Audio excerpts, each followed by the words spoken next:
AIA Vitality. Your health is every choice you make. We are part of a global wellness program with over 1.65 million members in AIA across Asia. And in Singapore, we have more than 100,000 members on AIA Vitality. Members live healthier by knowing their health through online health assessments and screenings. They improve their health by logging exercises and enjoying the rewards to keep them going. And indeed, members are making improvements in their health. Even the vitality age gap has narrowed to less than a year. Best of all, you earn points for every activity. The higher your status, the greater the rewards, including up to 15% off insurance premium on selected AIA plans. To keep you going, there is the weekly fitness challenge, with personalized targets to help pace and improve your fitness. When you complete the challenge, you get a spin on the Vitality Wheel to earn Vitality Coins, which you can use at the marketplace. That's not all. You also earn AIA Vitality Points for completing these activities. And very soon, you'll be on your way to Platinum status. And we sweeten the deal further with many exciting partner benefits that you can enjoy. With AIA Vitality, nothing gets better than a healthier you. So get onto AIA Vitality today, because your health is every choice you make. It's the last round before the international break in the AIA Singapore Premier League, and our feature match pairs two teams who scored 10 goals between themselves last weekend. The Stags blew Balestier off the park at OTH with Boris, MRT and Ryan Sanazal all on the score sheet, courtesy of some mighty fine Armin assisting. But here at OTH, just 24 hours later, the Cheetahs put the same number past Geylang. And there was nothing unlucky about Dynamite Doy's 13th of the campaign. And in Indraki Adnan, they've got a player in fine form who celebrated an international call-up this week. When they met at Hougang last month, Tio's men blitzed Gavin Lee's Champions League-bound Stars, and by Haki saw red. So can the Stags avenge that horror show? We're about to find out. It's Tampines Rovers versus Hougang United, and it's live.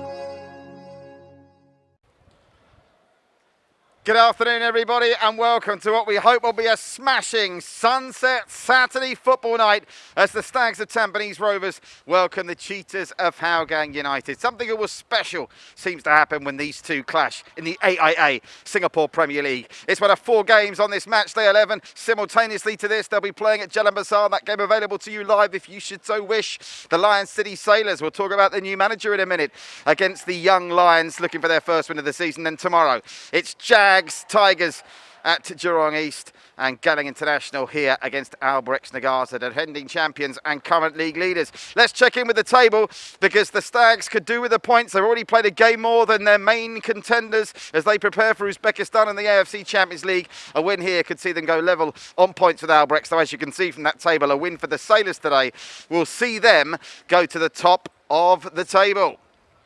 So plenty to play for here, and we really are looking forward to this game. Roshan Rai and myself. Roshan, of course, a former SPL player and AFC ambassador. And we started talking about this one, I think, at half-time in last week's game, because all roads led to this. The last round of matches before the international break. And for the Stags, potentially, and this is as the schedule stands, their last game for 50 days in the Singapore Premier League. Yeah, so it's going to be so important for them to, go away with a good result here, to keep themselves in contention of title, a title charge, of course, but also potentially a continental spot for next season as well. Listen, we spoke about this game last week. Both these teams scored 5 goals last time out. They both come into this in really good form. Wonderful attacking quality across the park here. I'm really looking forward to this one. Yeah, should be a cracker. Don't go anywhere. Don't forget as well, at the same time as this, available to you on Singtel, Star Hub, AIA Singapore Premier League Facebook page, and 1 Sunplay Sports is the Lion City Sailors game against the Young Lions, and it would be remiss of us not to mention the appointment of their new head coach, Kim Do-hoon, who was an AFC Champions League winner with Ulsan Hyundai. I mean, it's some replacement, expectations sky high. Were you shocked when that came through? Yeah, really shocked, really surprised, pleasantly surprised. I think it's incredible what they're doing over there at the Lion City Sailors to bring in a name like Kim Do-hoon. I mean, this is a step up from Aurelio Vidmar. No disrespect to Aurelio Vidmar, you're bringing in an Asian champion, an AFC title-winning coach, someone who's coaching at a very high level with Ulsan in the K-League as well, coming close to winning the title, falling short a little bit, but absolutely incredible. It's going to be interesting to see how he gets on culturally. I was just going to say that. With the players here, though. I'd like to be in that first training session when the boys get used to training Korean style. Should be interesting. Best wishes to all at Lion City Sailors with that appointment, of course, coming off the back of Harris Harun. Right, the Sailors in action. You can catch that one live here. Understandably, we focus on the Stags and the Cheetahs. Tampines are in a decent run of form. You have to go back to that 2-1 defeat away at Albirex Niigata when they were a little bit lacklustre after taking the lead for their last loss. They're unbeaten in 5. They'll be disappointed to only draw against Tanjung Pagar United, but of course Hougang can only draw against them of late. But that's a fine run of results, really, including that come from behind draw against Albirex. It is a fine run, especially as you mentioned that point against Albirex. So important, a very late equalizer in that game. What we look at from here is we're looking at the fact that Tampines can get goals. They can absolutely punish you. Yes, they will concede some as well. They will give you opportunities, but just with the qualities that they have in those attacking areas, the likes of Kapitovic already with his 11 goals this season for them, leading the line really well. It's a sort of classic target man, and Armin Bosniak as well. Yeah, the result was never in doubt really once Boris gave them that early lead. They've scored in an incredible 45 straight matches. That's the league high. I just worry that it's going to be broken at some point. They did allow Balestier to get back into it briefly after Ryan Sanazal brought down Zuzu, who converted the penalty. But after that, it was one-way traffic, including a couple of goals for the new young superstar, MRT, Mark Ryan Tan, who incidentally doesn't play today. He's on the bench. Yeah, look, I think he's a young player who's got plenty of quality. He's got a big future ahead of him. It's great to see him getting on the score sheet as well. It helped with his confidence. He's playing with a lot more experienced players. He's certainly developing his game a lot. So it's good to see. I mean, these younger players, we talk about these younger players coming through. It's great to see them being given opportunities and taking those opportunities, developing their game and, contributing in terms of the goals and the assist numbers and things like that, because that is important as well. Arguably, these are the two best coaches at the moment, for my money, Clement Teo and Gavin Lee, in developing these young Singapore players coming through. None of them seem to regress. They all seem to improve. Let me very quickly verbalise that team news, because Anders Apling comes in for the suspended Lionel Tam for Hougang. Also big news, Gilberto Fortunato. We haven't seen him for a couple of weeks. He's on the bench for Hougang. And I mentioned Mark Ryan Tan is out. Baihaki is in. Yasser Hanapi restored to the starting lineup. And Amaral comes in, I think, to try and take care of Adraki. We'll watch that one unravel. Lots of creativity in Tampines. Armin Mehmedovic, joint top of the assists table, 6 each. A hat-trick of assists for Armin in that game we just saw. Yeah, I mean, his numbers were boosted by those 3 assists he got against Balestier. Really enjoys himself. I mean, he's a very different player from what they had last season or last time with Jordan Webb. He's not the kind of guy that's really, I think, going to take players on, take it towards the byline. He's always looking for that earliest opportunity to try and get it on his right foot, swing crosses in for Kapitovic to go and attack. Sometimes he will cut onto his left, look for crosses to come in, but he certainly will be an outlet. Mehmedovic has been excellent for them. I prefer him in a central position. I think that's where he can really do his damage. He seems to have taken on a little bit of a free role at times as well, which seems to be working really well for Tampines. Yeah, that Mehmedovic-Nakamura midfield pairing, I mean, it is dynamic. That's the word to describe it. Incidentally, last time they lost here in the league, Tampines Rovers, was against Hougang last season, when Hougang took an early 2-goals lead of Farhan Zulkifli and Sahil with what I remember was a pretty special free kick here. Stag could never get back into it, and as Hougang proved, they do like our Tampines Hub quite a lot. We saw that last week, didn't we? Yeah, look, scoring goals for fun here last time out. And they're a side who are in a pretty good run of form as well. If you look at the last 5 matches, there's that 1 defeat, 3 wins, 1 draw, and that 1 defeat, a closely run match between the Lion City Sailors as well, just losing that 1-0 by a very special Diego Lopez goal. But here they were quality. I mean, in those forward positions, strategically in terms of the tactics, when you look at this game, it was all about playing quick, direct balls straight forward. They waited, they baited Geylang into trying to attack them at times, and then they were very quick and very direct. And because of the pace that they have in those areas, Adraki, who's been having a really good season for them, was always a threat. Tomoyuki Doi with his movement across the lines was always a threat. Shawal Anwar dragging out into this left-hand side and creating chances and opportunities in those positions was a threat as well. Quick sign-off for Silvano Convalles, who got an assist there and then scored what would be his second and last goal in Singapore football. He's back to Holland, unfortunately. Won't be spending any longer at Gelling International. And as we see the icing on the cake from Tomoyuki Doi, going back to Adraki Adnan, congratulations to him. Marvellous that he got his international call-up, because it does prove, doesn't it, that Tatsumi Yoshida is watching the AIA Singapore Premier League. That's a worthy call-up, and I'm sure a wonderful article by Dipan Raj Ganesan in the Straits Times in the week, giving you the background to Adraki with that. I didn't know he was a black belt in Taekwondo at 15. I won't be arguing with him anytime soon, but I'm sure your late father, Adraki, is looking down on you with great pride, and that's a call-up that's very much warranted. Yeah, I think so. I think, again, he's been very consistent. He looks hungry. I think he's always a threat in those attacking areas. Very lively. He's got good speed, good pace. Looks the one to take defenders on.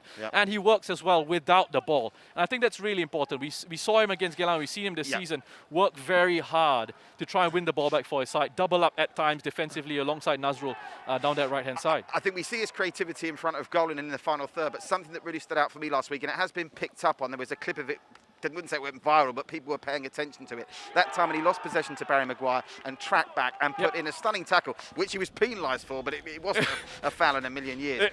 It was a good challenge for him. It was unfortunate. But look, he's getting himself into good goal-scoring positions. The coaching staff has spoken about how he's a hungry young player, and they've got loads of those at Hougang. So it's great to see. Getting an opportunity, he certainly deserves that call-up on the international stage, and getting a chance to see up close. Yoshida gets a chance to see up close what he's all about. And when we look at Unleash the Roar and what we aim to do, and the national team is ultimately the main prize at the end of it, I think it's important that young players are given their opportunity. So well done to Tatsumi Yoshida. Congratulations to Adraki. More of that, please, young players coming through after striking their stuff here. Now, Rise Eye, you told me, I think, after an hour of the last week's game that you wanted to focus on, can only be Tomoyuki Doi. 13 goals and some form, because he's coming up with assists as well. I think it has to be him, right? We'll start with the numbers straight. 13 goals, 4 assists, as it's said there. He's got 63% of his shots so far this season have ended up on target. He's got the most goals in the league from outside the box. He's got a 28% conversion rate, which is the best among the top 5 goal scorers in the league. He's also scored 48% of Hougang's goals this season, and that's the biggest contributor amongst the attacking players in the top 4 in the SPL this season. His movement across those attacking positions is outstanding.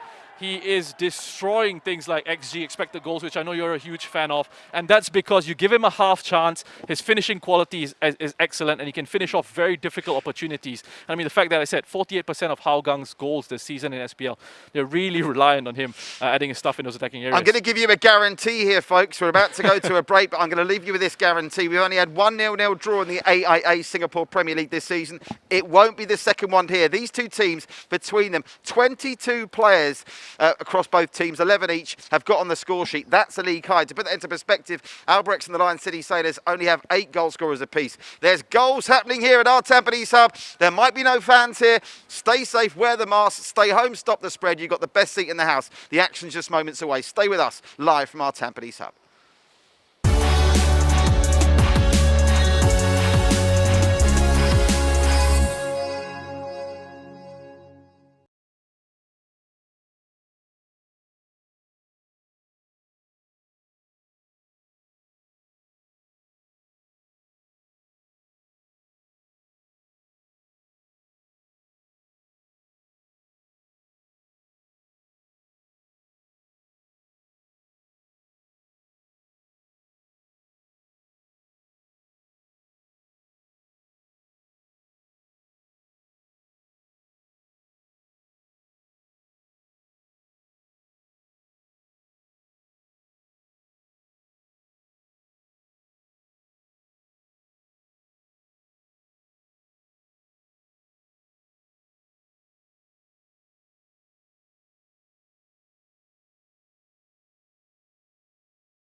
Welcome back live to our Tampines Hub. Now, listen, very quickly, a quick word. We all know that there's been an increase, a sudden surge in the COVID-19 figures. We don't like to see it. Now, previously, during lockdowns and circuit breakers and whatnot, there were pockets of fans in certain parts of certain stadiums watching the games. It wasn't ideal, but I think we turned a blind eye. I think we've all got to come on the same page now and understand that we're entering a crucial phase now. By and large, our Tampines Hub is deserted, which is what we need it to be.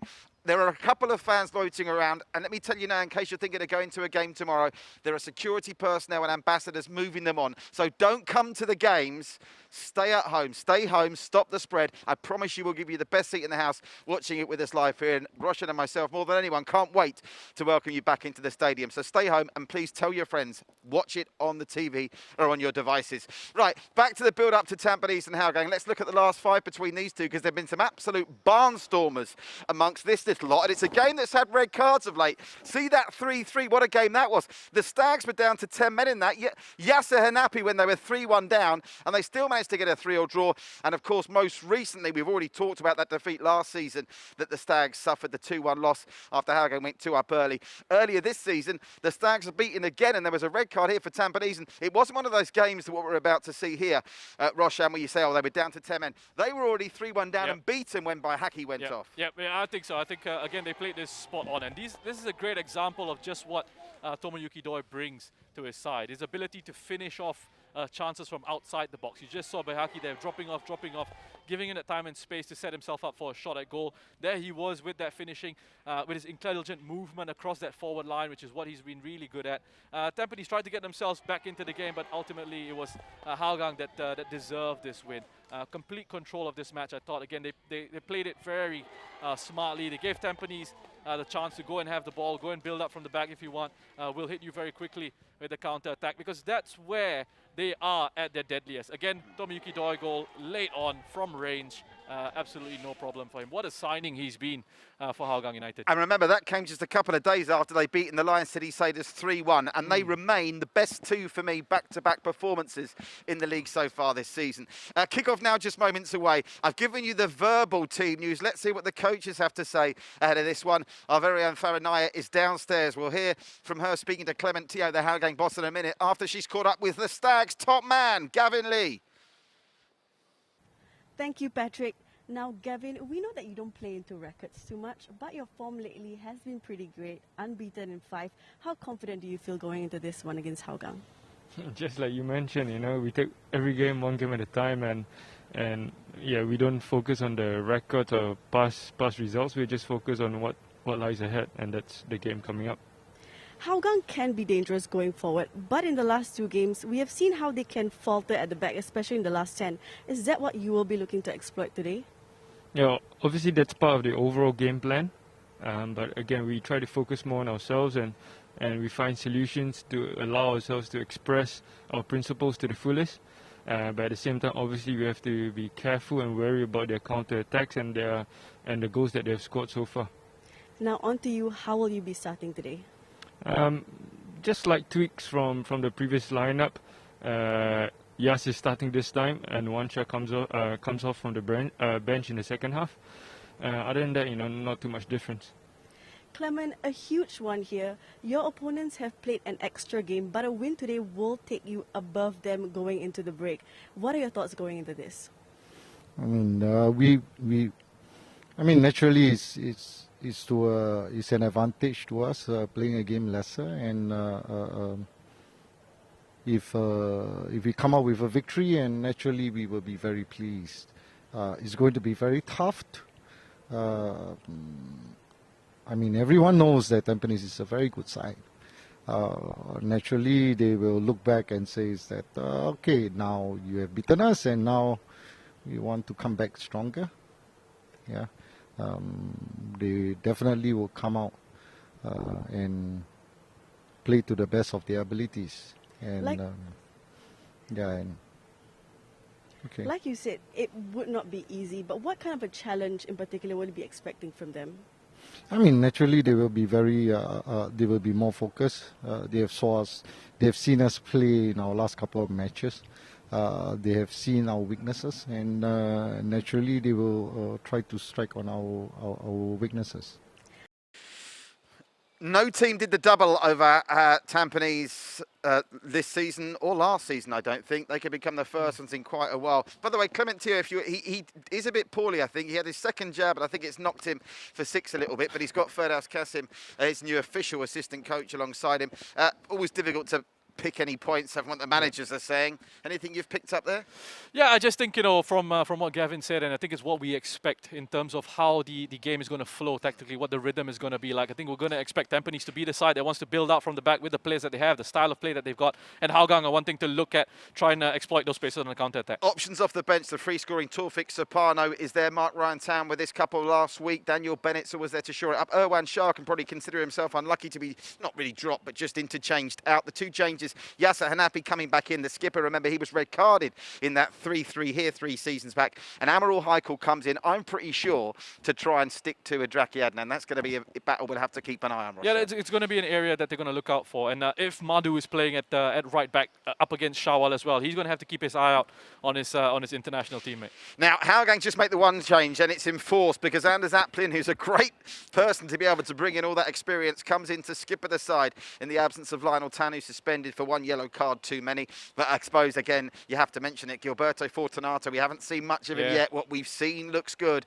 And after what seems like an age out, he's back in the matchday squad with a chance to shine just before the international break. Great to see, great to see. I think he forms a very good partnership with Tomoyuki Doi, and it's good to see him at least fit enough for a place on the bench. That's a good-looking bench for Hougang in terms of options, in terms of how they can sort of change it around if things aren't going their way. So the stage is set. Your last chance to see the Singapore representatives in the AFC Champions League before they go to Uzbekistan to fly the flag for the country. They won't play another game in the AIA Singapore Premier League for 50 days. Can they hit the bullseye tonight against Hougang? We're about to find out. Stay with us. When we come back, it'll be the teams out and kick-off live from our Tampines Hub.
Welcome back live to our Tampines Hub. Roshan Rai alongside me getting set for the big match tonight. Tampines Rovers, their last game before they depart for Uzbekistan after the international break to fly the flag for the Lion City State in the AFC Champions League, when they'll be taking on the likes of Gamba Osaka, Jombuk and Sydney. By the way, Gamba Osaka in a bit of bother there in the relegation places in J1. Can't wait to see how their Stags get on there. Really looking forward to that. And I think it's important we all get behind them, by the way, when they go. But this means, with the Champions League looming, this is their last game for nearly 2 months. It's the last game for just about a month for Hougang before the international break and the various quarantines that's going to bring about. And we must mention, with that international break in mind, Roshan, 7 of Tatsumi Yoshida's squad on display today. 3 for the Stags in by Haki, Madhu Mahana and Yasser Hanapi, and 4 for Hougang in Hafiz, Shawal Anwar, Nazron Azali, and of course Idraki, who we've already touched upon in his call-up. So plenty of quality on display both for club and country tonight. Listen, I'm very excited at what we've got coming up here, this game between these two teams. As we mentioned in our build-up to this, we've been looking forward to this game so much. We've talked about the quality on display here. Lots of good technical players in there. You look at that midfield of Tampines, for example, with Kyoga Nakamura controlling things from that central position. It's going to be important for Hougang to make sure they've got someone on him so that they don't allow Kyoga Nakamura to sort of dictate the play for Tampines Rovers. And then we think of Yase Hanapi in there. He's got 5 goals this season. He hasn't scored actually in his last 6 SPL matches. So that's a little bit of a concern for him, but he still contributes in terms of the technical quality, in terms of helping them with their build-up game and the possession game. And of course, Mehmedovic, a player that I really enjoy watching as well, can drift across those midfield lines in behind the opposition midfield, look to try and exploit those pockets of space, good with the ball at his feet as well, and knows how to pick a pass. And of course got Kapitovic, who can score the goals for you and hold the ball up for this Tampines Rovers side. For Hougang, Kaishu Yamazaki in central midfield. We'll be looking to control things for them in that central midfield area. Tomoyuki Doi, we know he's a big threat. It's going to be interesting to see his battle up against Baihaki and perhaps Ryan Sanizal, because there's not too much pace, I don't think, in that Tampines Rovers backline. And when you look at Idraki on the right-hand side, Shawal Anwar on the left there, those are really good outlets for Hougang United in those counter-attacking situations. If they can be quick on those transitions, they're going to cause Tampines Rovers a few issues. Yeah, that Amarul Idraki Ednan matchup is going to be fascinating to see develop. You're looking at pictures, of course, just to confirm, those people you see in the stands, they're the substitutes and various FAS and club officials. No spectators allowed anywhere near these venues. So if you're thinking of coming down tomorrow to watch the Geylang game or Jurong East, please don't. I can tell you, as I just said before we went to break, there are safe distancing ambassadors. No more can we try and kid ourselves and watch these games from the nook and crannies. Please stay home, stay safe, keep the masks on and enjoy the action watching at home as we get a look at the Stags and their now familiar black shirts being led out by the returning skipper, Yasir Hanapi. Huge game for he, as Roshan alluded to. He was amongst the goals very early on this season, starting with that brace and the 3-0 draw against the Lion City Sailors. But he's gone just a little bit quiet. And he's also going to have to keep his discipline. He was red carded in this fixture 3 seasons back. This is from memory. It's not something I've prepared, but I think Tampines are the only team. I know Daniel Bennett's red card was after the final whistle against Albirex. I think they're the only team to have 2 red cards this season, because obviously Baihaki got sent off in the reverse of this fixture. Dan Bennett gets sent off against Albirex. I mean, it's obvious. It sounds stating the bleeding obvious, but they need in a game like this to have the full complement. Discipline's going to be key. And also interesting to see whether Hougang adopt the same attitude they did against the Sailors, which is quite clear, to keep it tight, or will these two teams try and play a game of free-flowing football? Because if they do, we could have 7-8 goals here today. I think there will be spells when it's going to be open. That's just the nature of a football match, right? Because you're going to have situations where Hougang will be looking to sit back. Of course, they will at times try and close ranks and try and use and invite Tampines Rovers onto them. And then when they do try and hit on those counter-attacks, that's when you're going to see the team start to stretch out a little bit. And then there will be those spaces that teams can exploit. And that's when you see the match perhaps opening up a little bit more. I mean, it's great for the neutrals, a nice open match, both teams going at it in an attacking sense. But with just how much is at stake here, I think there will be times, yes, that the game will open up, but there will also be times when, from a coaching perspective, you want to see that defensive discipline and that organisation. There are match officials led by referee Taufik Tana, Lim Kwok Heng, Yao Hyung Wei, and Ahmed Okwasa, your 4th official. The 2 skippers, Anders Aplin and Yasser Hanapi. Neither men started last week. They're both back into the starting lineups. Quick word about Anders Aplin, because he's kind of not fallen off a cliff, but he's the kind of name. I mean, I'm just going back to check. Yeah, he's not in that international squad, is he? I mean, Anders Aplin, the world was his oyster just a short few years ago. It's kind of not fallen off a cliff, but he could do with shining in a game like this, couldn't he? Yeah, he certainly could. It's an opportunity for that for him, coming in at the expense of Lionel and force change there. As we have a look at that Tampines Rovers starting lineup. Yeah, we're just the changes we've already mentioned. Mark Ryan, Tannen Owen Shah down to the bench. Yasser Hanapi and Amarul Haikal come in. Obviously, Taufik Sapano, an option on the bench. Big option on the bench for Hougang. Gilberto Fortunato's first appearance for over a month. And the other change enforced, Anders coming in for Lionel Tan, as we've mentioned.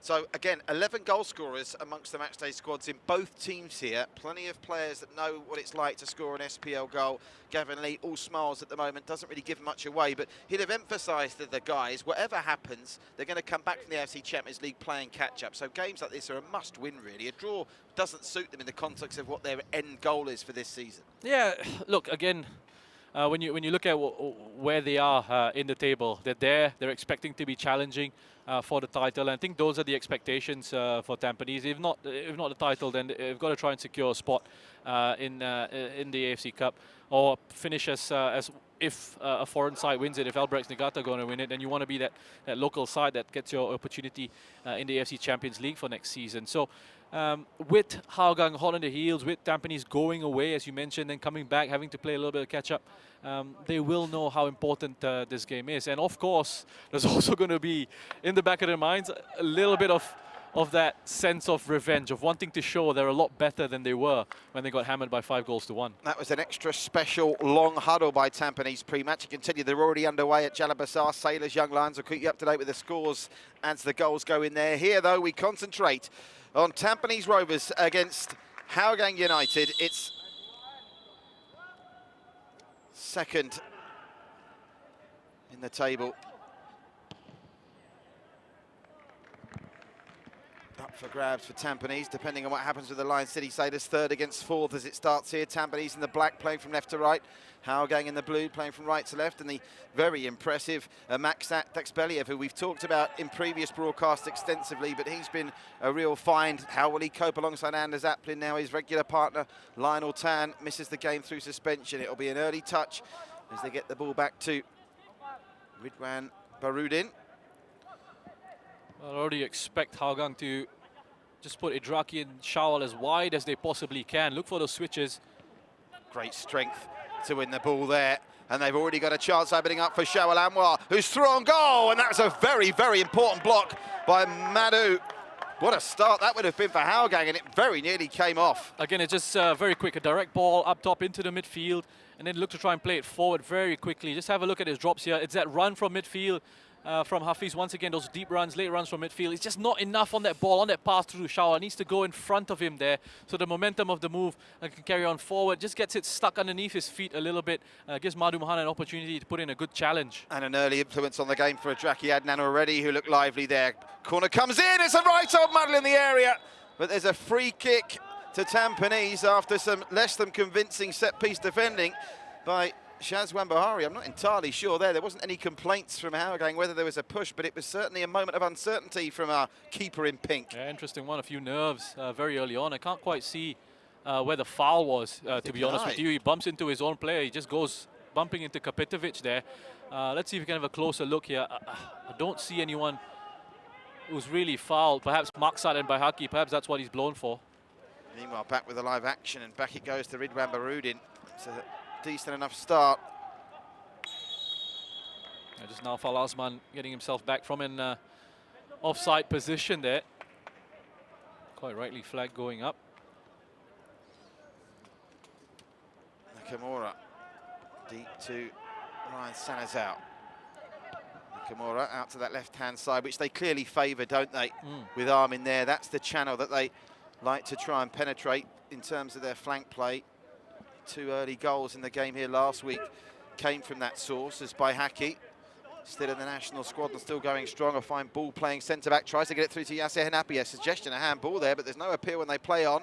Boris Kapitovic tries to square it for Armin, but Adraki Adnan, who's already covering plenty of real estate. And is it just me, even throughout the course of the season, Adraki Adnan seems to have developed physically as well. He's a real unit now. Over the top, Boris Kapitovic in his stride tries to take it first time, and it's blocked behind for Tampines' first corner. Well, promising start here, Roshan, right? Yeah, looking really good so far this match. And Tampines, again, looking just try to find these openings with that patient build-up. And they get the opportunity with Kapitovic just running in behind. It's Farhan Zulkifli who comes across just to snuff out that danger. Again, another really young player that I've enjoyed watching over the last few years, Farhan Zulkifli. Let's have a look at what the Stags can do from this. From a Medovic corner, Mark Ryan Tan scored a first-half goal from a corner on this side of the field last week. Yasser Hanapi on corner duties. Madhu's an acres of space.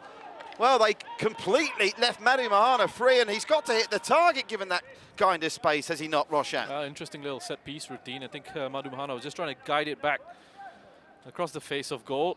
He just peels away here from his marker. See, something they've worked on in the training ground, just looking for that far post. Well, once you've got the space and time, you've got to try and put the keeper to work from that position, not this time. Well, that's a loose pass that they could pick up with glee through Iman Hakim. Iman Hakim finds Mehmedovic. Mehmedovic in, Yasser Hanapi, there's space all over the shop in the area. Can Yasser Hanapi get the shot away? Not quite. And more by luck than judgment, I fancy. Farhan Zulkifli helps get the ball clear, but, well, we've not played 5 minutes and already a couple of chances at either end, Roshan. Well, yeah, just an opening. Some quick feet initially by Yasser, just to look to get himself an opening to get a shot at goal. Good pressing by Tampines Rovers there. Comes out to Mehmedovic, quick first time ball. He's looking to make that run in behind once again for the return pass, but they get enough numbers around. Yasser Hanapi just trips over the ball. Oh, look at that from Yamasaki, outside of the foot. Hopeful ball through. Idraki nearly got there, but Norfolk penalised. There's a really good pace to this game at the start, and it is quite warm out here as well.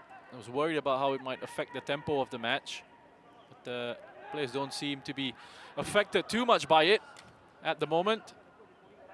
And it's being hard fought in midfield, that's for sure. Yasser Hanapi are releasing Armin. That's a delightful ball, and Armin's in goal side here. Boris ahead of him, just a little bit too much on that pass. Keeper comes, doesn't get there, confusion.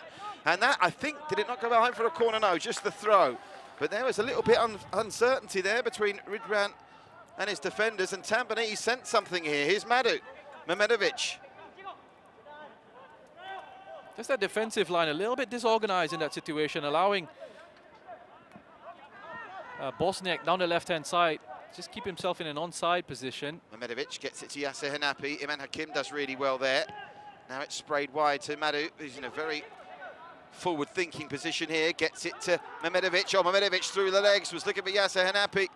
But Norfolk, Asman picks up the pieces, and there's the foul for the foul by Boris Kapidovic, and Hougang will be able to get it clear. But as you say, after Hougang made the early running through the first 120 seconds, it's Tampines dominating all of a sudden. It's over the top, looking for Tomoyuki Doi. Not really had a look in yet, Doi, by Haki. Gets it to Madu, can't keep that in. That ball went out, yep. It'll be a throw to Hougang. Being played at a decent pace, isn't it, Roshan? Yeah, it's a good tempo to this match. As I said earlier, these two sides really going at it. Tampines looking to try and get that early opening, and I expected this to be sort of the way the rhythm of the game was going to go, with Tampines the side wanting to be in possession a lot more. Hougang waiting for those opportunities, looking to be a little bit more direct with their counter-attacking game. Farhan Zulkifli inside to Shawal Anwar, who's bundled over by Kyoga Nakamura, and that'll be a free kick in a dangerous piece of real estate here. They've got some fine set-piece merchants, including Kaishu Yamazaki. Can't have any complaints there, Nakamura, can he? Yeah, no, it's Shawal's clever play there. I mean, he just lets the ball run across his body in that situation, takes a touch away from Kyoga Nakamura. It's perhaps a little bit too aggressive in that situation. Kaishu Yamazaki. Lots of movement as they hold the line on the edge of the 18-yard box. Decent delivery, keeper comes and does well. Shazwan Bahari, who was a little bit uncertain with that earlier corner, redeems himself there to get some confidence back. Set-piece opportunity wasted. Shazwan gets the ball on the deck and tries to find Mehmedovic. Pretty thankless task. Mehmedovic trying to do anything with that ball. And it's out for a throw. Still goalless, incidentally, through the first 8 minutes at Jalan Sailors Young Lions. Young Lions looking for that first win of the season. Lovely turn, Shawal Anwar. Anwar just caught up, but won it back brilliantly, Shawal Anwar. He looks lively today. Nearly finds Tomoyuki Doi, might find Idraki Adnan. Can Idraki Adnan get the shot away? Not quite. Goes down, and it will be another free kick, and this really is dangerous territory. After wonderful work from Shawal Anwar, he looks up for this today, Roshan. Well, that was initially really good patient defending by Amirul there, just as it comes across. Wonderful work by Shawal down that left-hand side. Here, I like the way Amirul actually defends this initially, and then he gets a little bit of a rush of blood to the head there. You look at how he just stands up here. He forces the mistake from Idraki, and then just there, as his back is towards goal, it's okay. Force him backwards if you can. Instead, he barges into him, and it's given Hougang an opportunity here. Free kick in a good position with the quality that Tomoyuki Doi has in terms of his shooting from outside the box. Well, it's 8.5 minutes gone. He scored with the last kick of the game here last Sunday. So he's only gone 8.5 minutes at our Tampines Hub without a goal completely. And you can be sure with that right foot, he would have probably preferred it to be on the other side, but it's still in range for Tomoyuki Doi, the league's leading scorer. looking for number 14. Doi! Straight in the breadbasket of Shazza Bahari. Somehow managed to navigate the wall though, Roshan. That was half the battle. The second half of the battle, either side of the keeper, he couldn't win. Well, he positioned himself really well there. Shazwan to make sure he got hands to that. Just on the outside edge of the wall there. Looking at that again, just Tampanese's distribution, trying to play it out from the back, is broken down too quickly for Gavin Lee's liking. I'm sure that's an area in which they're usually very good.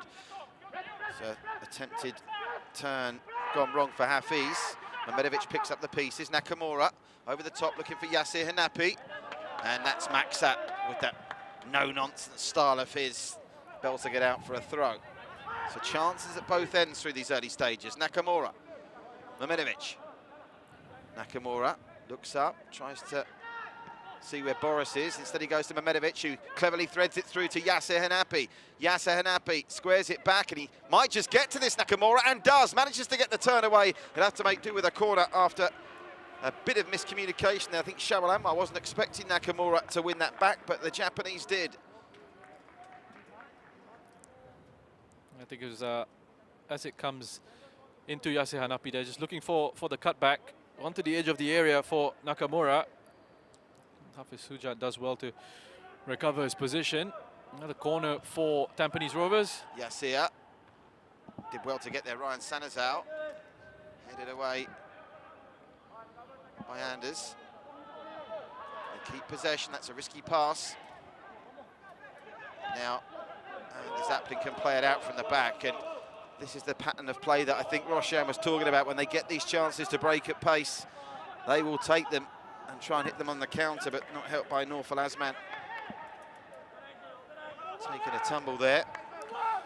Yeah, I think just hanging on to the ball, waiting for that support to arrive. I just wonder if he could have played it in a little bit earlier. If he got his head up, Nazrul had made a really good diagonal run ahead of him. Mehmedovic out wide to Armin Bosniak, who sticks to that left-hand side like glue and is always good value to get a decent cross in. Armin Bosniak, and he does get the cross. Yasir Hanapi!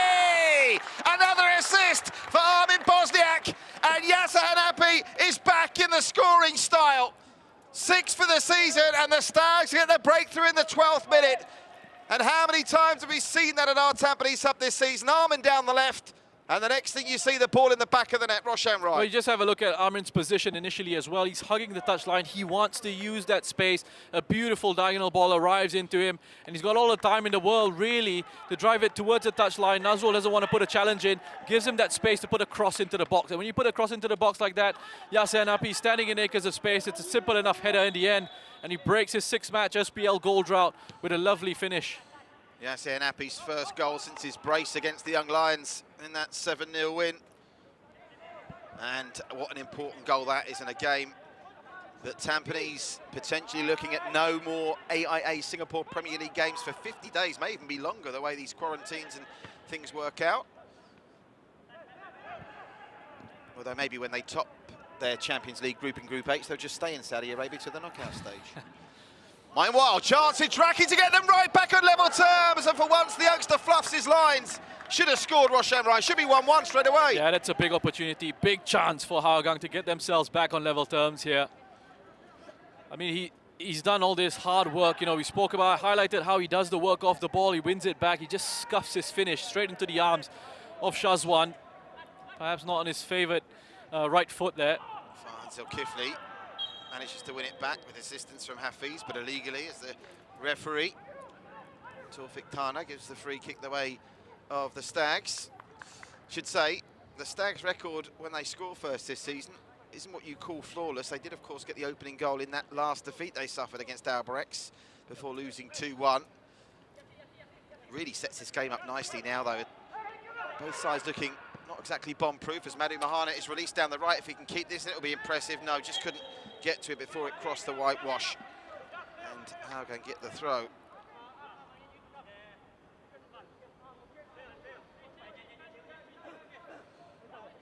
I can tell you it's still goalless, incidentally. 15 minutes in at Janabasar. Sailors nil, Young Lions nil. There's no doubt the new boss of the Lion City Sailors will be watching from overseas, Kim Do-hoon. Oh, Yassir got caught there, gone down, referee plays on. I think that's the correct decision. Yassir just coming in, got clipped. I think he's more angry with himself. Yassir unhappy, and then not getting a free kick, Max it. They play it out through Nazrul. Back to Maxat. Anders. Inside. It's Farhan Zulkifli, Shawal Anwar. Just got an important touch there, otherwise Yassir Hanapi might have stolen that away. Kaishu Yamazaki. He's done really well there, Shawal, just to keep hold of that ball under lots of pressure. Was zipped into him by Farhan Zulkifli. It was a heavy first touch initially, but he's got that acceleration about him, Shawal Anwar, just to make sure he retains possession for his side. Talking about youngsters that are having great seasons, obviously mentioned Dejraki, Ryan Sanazal's got to be in that conversation as well. He's belying his teenage years playing in that back line of Tampines. Well, that momentarily held up. Tomoyuki Doi not being able to get there with Ryan Sanazal, guiding it back to Shazwan. Armin's down the left again with ball at feet and goal side. Last time this happened, the Stags scored. Armin again, just Boris in the middle to look for. Armin Bosniak, can he find Boris? Important header from Anders Aplin.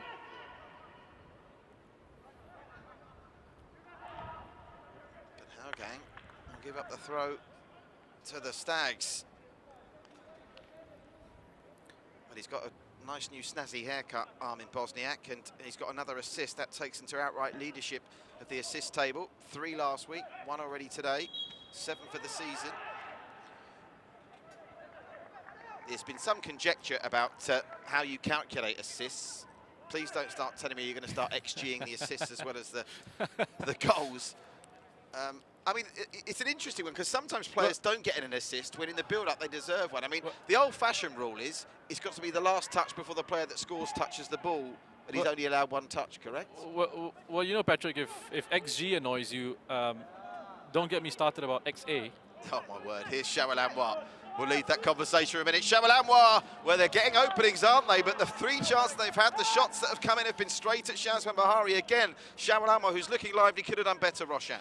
Yeah, again, it's just him stretching out onto that left-hand side, looking to use that space, attack Madhu whenever he can, or attack those spaces in front of him. It's that switch from Kaishu Yamazaki. As it breaks down in midfield for Hougang, he just looks to play that quick switch in behind, and it's Tampines now looking to try and exploit space that opens up, and Anders does really well just to come across. Lovely bit of play there between Mehmedovic and Boris Kapitovic. That attempted 1-2 didn't quite come off, but the idea was nice. And takes the pressure off the Stags a bit, getting that opening goal. But this game's already playing out like a match where even a 2-goal lead wouldn't leave you really secure. Bearing in mind the Stags came back in this fixture a couple of years ago. Yassir Hanapi still on the ground, and Nakamura plays on and takes a shot from 35 yards out. It's already scored from further out than that this season with that audacious goal over Dylan Pereira's head when they face the Young Lions. And not a bad idea, you know, to take that quick free kick. Tampines, Kaishu Yamazaki was out of position. He was the one that committed that foul on Yassir Hanapi, and he took it very quickly. Space opened up for Nakamura to have a shot at goal. I've already seen him score a couple of long-range strikes, Kyoga Nakamura, against the Young Lions this season. Yeah, he's lethal when he's got his radar in from range. Not that time, however. Just to remind you as well, the league table as it stands, long way to go this afternoon, of course, and Albrecht's to play tomorrow. And with any league table as it stands, and this is another ongoing battle we have, I really think now, in a season that's 21 games, we're crossing over, it should be pointed out, the halfway mark. Tampines already over the halfway mark, having played 11 going into today. This win at the moment would take the Stags level on points with Albrecht, second by virtue of goal difference. I should say, yeah, second, and it would drop. Oh, here's Doi! And an important block by Haki. I should say the Sailors in second if they continue with only a point against the Young Lions. Chances are coming Hougaang's way. Tampines can't keep gifting the likes of Doi Dejraki and Shawal Anwar these openings in space, Roshan. Well, nice build-up down that right-hand side. Quick 1-2 between Dejraki and Kaishu Yamazaki there. And it's this early ball that causes all sorts of issues. Just as it falls back to Tomoyuki Doi, Haki Kaizan gets himself in the way. I mean, imagine if you're a defender, half clear an opportunity or a cross that comes in, it falls to Tomoyuki Doi. Yeah, you're not going to be able to get away with that too often. Nazrul's throw comes to nothing, but they do at least maintain possession as we're rapidly approaching the 19-minute mark here. It will be a hydration break midway through the first half. Hope you're safe and well wherever you're watching at home. Stay home, stop the spread, keep wearing those masks when you're out and about. And let's all work together to get this virus beaten. And well done, by the way, to the Football Association of Singapore, the Singapore Premier League authorities and Sports Singapore for coming together to get these last couple of rounds done and dusted before the international break, which means hopefully by the time we come back with AIA Singapore Premier League action in June, we might be able to welcome fans back again. I say June, of course, it's early July we're back. June's a dark month with the international break, and the still unconfirmed AFC Cup groups here containing Geylang and the Lion City Sailors. And of course the international team, the men's senior team, away on Tuesday to Dubai for a training camp ahead of some very important games, including matches against Palestine and Saudi Arabia. Some tough tasks ahead for the national team. Shazwan looking for Madhu there and finding him, and Madhu with a brilliant header. Looking for Boris. Yasser Hanapi. Madhu. Yeah, some good, strong 50-50 challenges coming in. Nice battle there developing between Madhu and Shawal. And Boris Kapitovic has been working very hard in that lone striker's role when Tampines don't have the ball as well. He's been trying to put pressure on Kaishu Yamazaki, not giving him time to dictate. But here he is once again, one-on-one against Nazrul. Gets help from Idraki on this occasion. Yeah, Armin again on the left with too much time and spaces. Boris lays it back to Madhu's 6-yard box. He tried to square it across the edge of that 6-yard box. Hougang get the important block, and here's Shawal Anwar, who's had pace to burn all afternoon so far, and goes again, Shawal Anwar. Idraki is an option on the right. Tomiyuki Doi wanting it played through a maze of players. That was a bit optimistic. Here's Norfall. Norfall into the area. Touch was too heavy, and Baihaki used all that experience to see what Norfall had done and cleverly just made sure the ball went behind for a goal kick. Yeah, just couldn't sit down quick enough for Shawal initially. Just as he receives a quick first-time pass from Hafiz Huja, as that Tampines move broke down.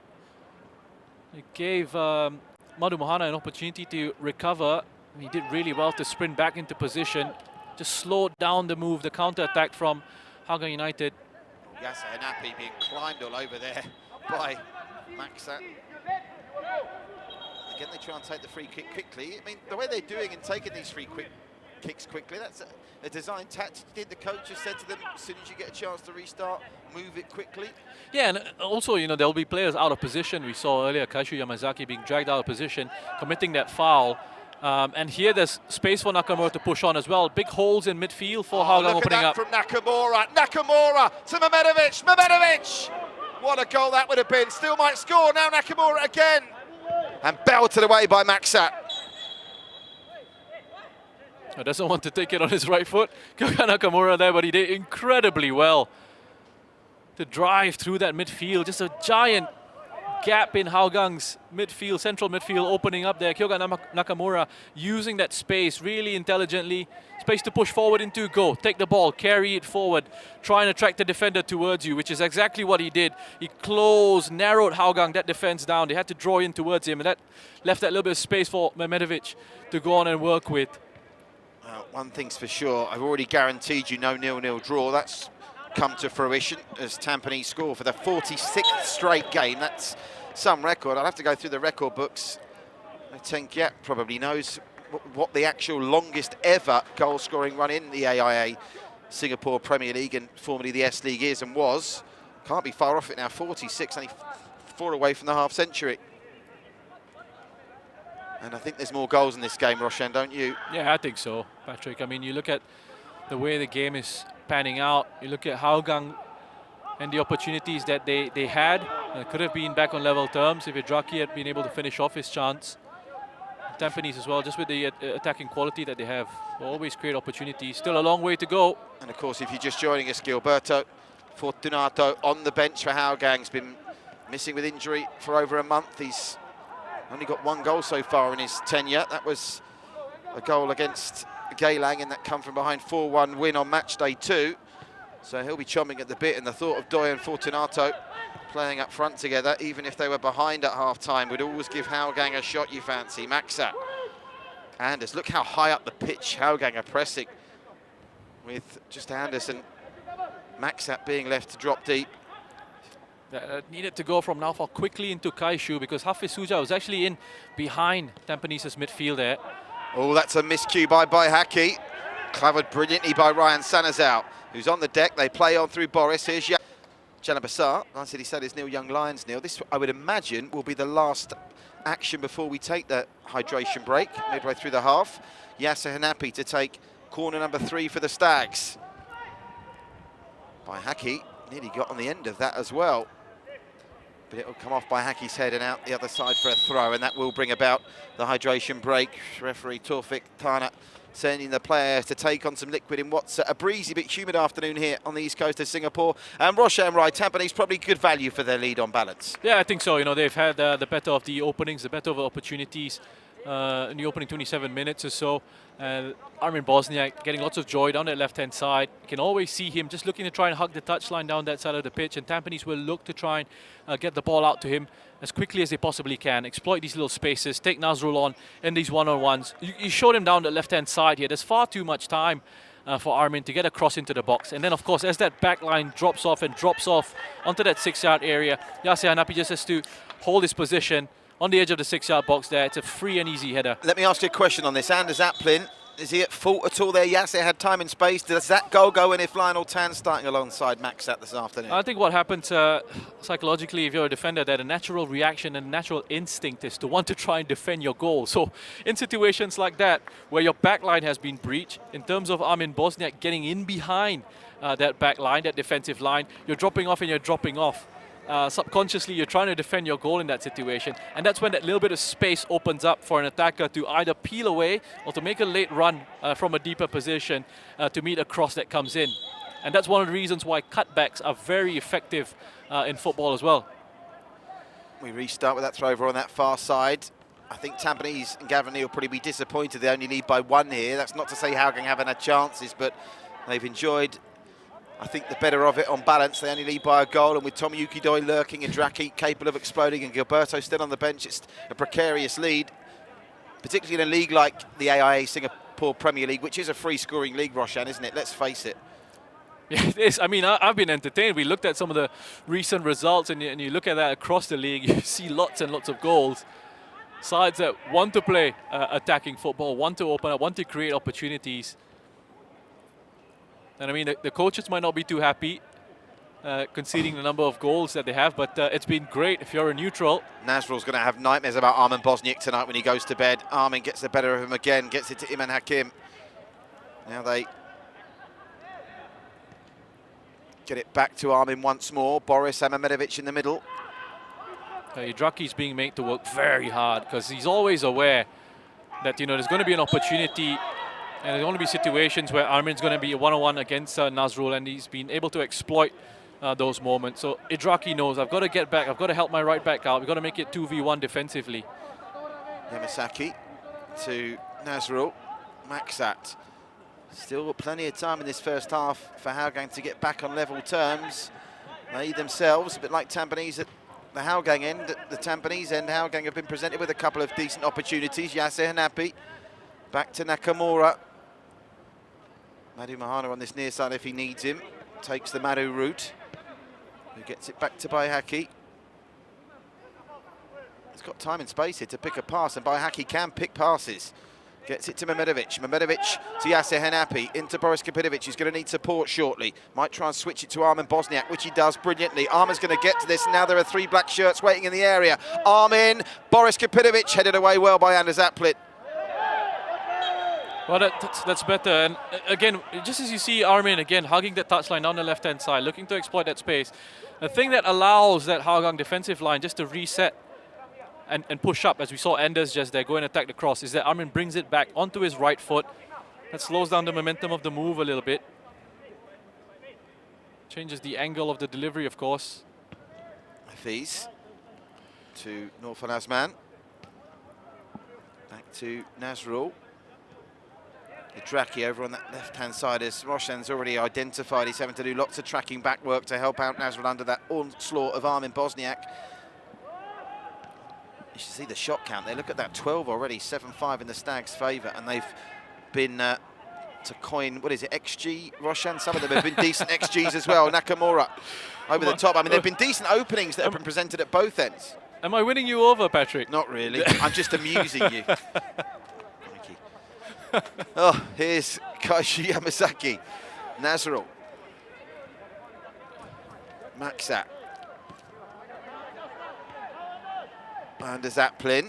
Looking for Shoel Anwar, who takes that brilliantly with a touch and tries to play in Tomoyuki Doi. Doi's through! Oh, and what a challenge that is. I don't know whether it was intentional, but Haki's done enough to somehow stop Doi from scoring and not concede the penalty. Work this one out, Rochelle. Excellent work by Shoel Anwar there initially, just to play that beautiful pass in to Tomoyuki Doi. And you fancy Tomoyuki Doi to finish this one with the scoring streak that he's been on. That's great defending by Bahaki. It's great defending. I'm amazed there was no penalty shout there. No, he connects with the ball there. Well, he connects with the ball. It's a clean challenge for me. But coming in, he does. But coming in from behind, even if you give a player the slightest nudge like that, you're dicing with danger. But credit to Hougang, they weren't bleating about it. They crack on and try and capitalise on just their second corner of the contest. They caused uncertainty with the first one over the top, and as Zaplin's going to get to this, he's got support arriving as well with the Draki. The thing go is, for a throw. Sorry, Patrick. The thing is, sometimes on a surface like this, if it's not being watered, the ball can just sit up. The movements on it can just be a little bit erratic and can give defenders that millisecond to get themselves back into a position to snuff out a danger. Look at this on the break for Tampines. Armin Bosniak. He's got Boris to his right. Finds Boris, edge of the area. Boris Kipanovic deflected it over. Well, it was goal bound before the deflection, and it was very nearly in the goal after the deflection. But Hougang survive, and the Stags go coast to coast in less than 7 seconds. Yeah, I tell you what, again, what a counter-attack here. The Bosniak looking for that quick ball once again into Kapitovic. I think Ridwan wasn't sure as well if it was going to dip underneath the crossbar there. So it takes a deflection of Farhan Zulkifli. And as it turned out, it was a very important deflection. What about the young Lions, by the way? I wonder what he's thinking watching in Korea, his new team, Kim Do-hoon, being held by the young Lions after 34 minutes. Yasser Hanapi, heads up. Thought for a minute Armin was going to get there with his head, but well, they're winning the aerial battles. That's twice, 2 corners on the spin now by Haki with the one before that, and then Armin Bosniak. They're winning the aerial battles there. That's maybe another area where Lionel Tan's being missed, because he's a rock at the set-piece defensive situations, isn't he? Yeah, he is. He's always there to put himself about. Good physical presence in the box. But I think where they are really struggling with at the moment, Hougang, is trying to penetrate through the middle here, trying to play those passes through the middle. Tampines are doing a really good job of shunting them out into those wider positions and then trying to close off the spaces there. And then when they win it, there is that gap in central midfield for Hougang, because Hafiz and Naufal are pushing forward to try and become those numbers, those bodies in behind at Tampines midfield. So you're seeing in the situation now as well, Kaishu's on his own here. There have been a number of occasions where they've lost the ball in those positions, and he's been a little bit outnumbered. Yamazaki takes the free kick to Maxat, who looks for Nazrul down the right. Now with Draki. Idraki trying to get it back to Nazrul, who's as far forward as he's been in the entire match. And they'll get a corner out of this. Assistant referee wasn't too sure. The referee was, and gave Hougang their 3rd corner of the contest. And again, it's that kind of game. 1-0 they lead the Stags, but it's still on a knife edge. You get the feeling, don't you, there's going to be momentum shifts in this match. Several of them throughout the remaining 55 and a bit minutes. I'm sure those possession numbers for Hougang would have gone up a little bit as well. We're starting to see them grow into the game on that front and string a few passes together. Kaishu Yamazaki with the corner. Plenty of height to defend for Tampines. Tomoyuki Doi moving. Well, that was a foot up from Yasser Hanapi. It was a handball, there it was. Fortunately for Shoel Anwar, it struck his hand, and the Stags get the free kick and the chance to clear their lines once more. Yeah, just a little bit unfortunate there. Shawal skips back up off the turf. You had 3 Hougang players actually going for that ball. So it dropped into him. I think from Hougang's point of view, they've desperately would almost take it as a moral victory from this point. I think if they went in just one down, the number of chances the Stags have had, and they're at the races again to end. Armin threads it through to Boris. Flag is up here. It won't count. The referee will bring them back. The flag's been up, and the referee's only just seen it.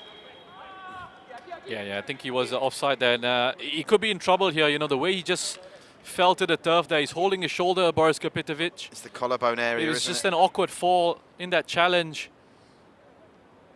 I'll tell you something. I've broken a collarbone. I'm a bit of a whip. It's the only bone I've ever broken. When you break your collarbone, you know about it. But you make a good point. The impact when he hit the turf there was quite fierce. Again, it's really good work by Armin Bosniak, though, just to break free down that left-hand side, hold off a challenge there, and just hold off the challenge of Idraki and a drive through. Hafiz into the feet of Tomoyuki Doi, who gets it back inside his own half. That's unusual. Iman Hakim dispossesses the league's top scorer. And Armin tries to thread it through to Boris again, who may well have been offside, but it's a moot point as it goes through to Ridwan Barudin.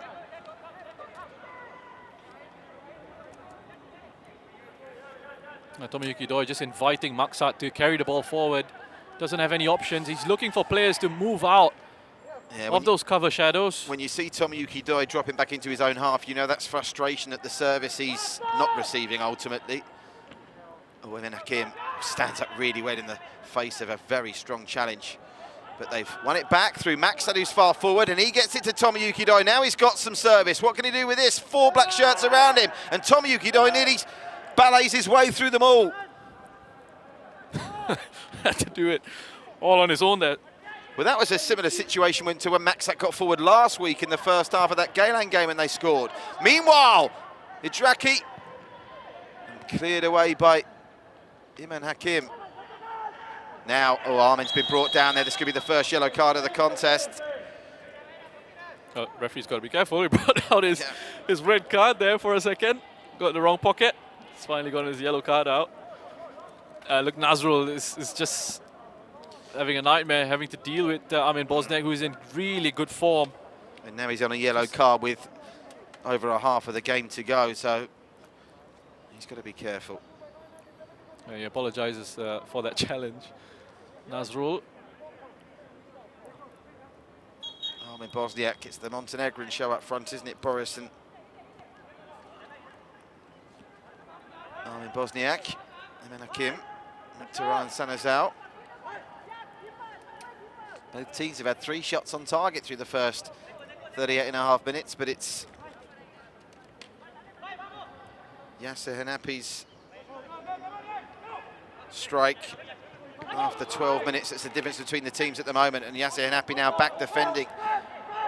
And they switched flanks, haven't they, Idraki and Shawal Anwar in the last couple of minutes. That's something else we've seen frequently from a few teams in the AIA Singapore Premier League this season. As Madi Mahana goes in quite fiercely on Farhan Zulkifli.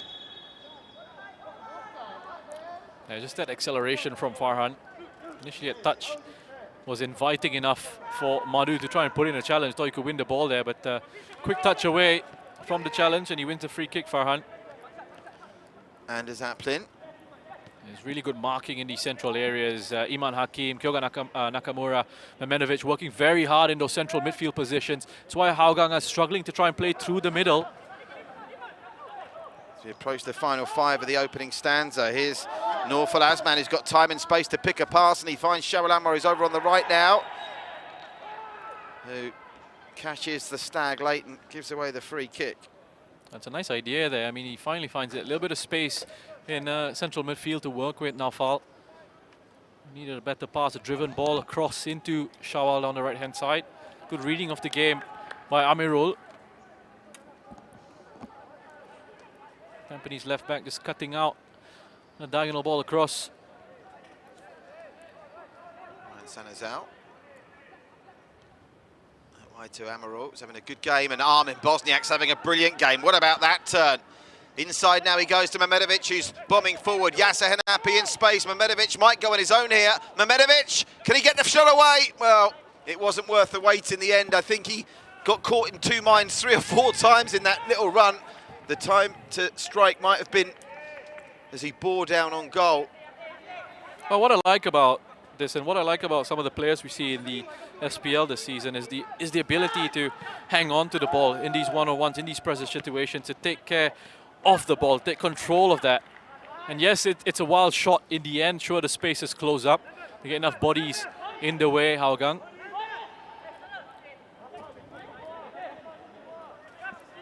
But just when you look at some of the touches from some of these players, it's just been very good.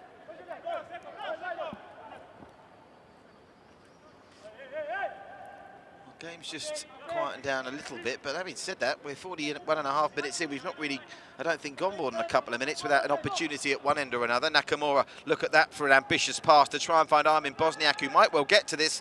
Just couldn't keep it in, could he? No. Optically, it suggested it across the line. It wasn't far off, though. Well, the ideas are very clear. If they got it on one side, and what do they switch it do over here? to the flank there to exploit. What do Hougang do here? Because, you know, obviously Nasrul's now on a yellow. Armin Bosniak, they've not really got too many options that can shackle Armin Bosniak on the bench. They're just going to have to deal with what Armin Bosniak's doing and you know, play a bit of Montenegrin roulette with it. Well, one of the things you can try to do is obviously stop the service going into him. It just means you've got to... Oh, look at that through to Boris again, and wonderful sliding challenge from Anders Aplin was much needed.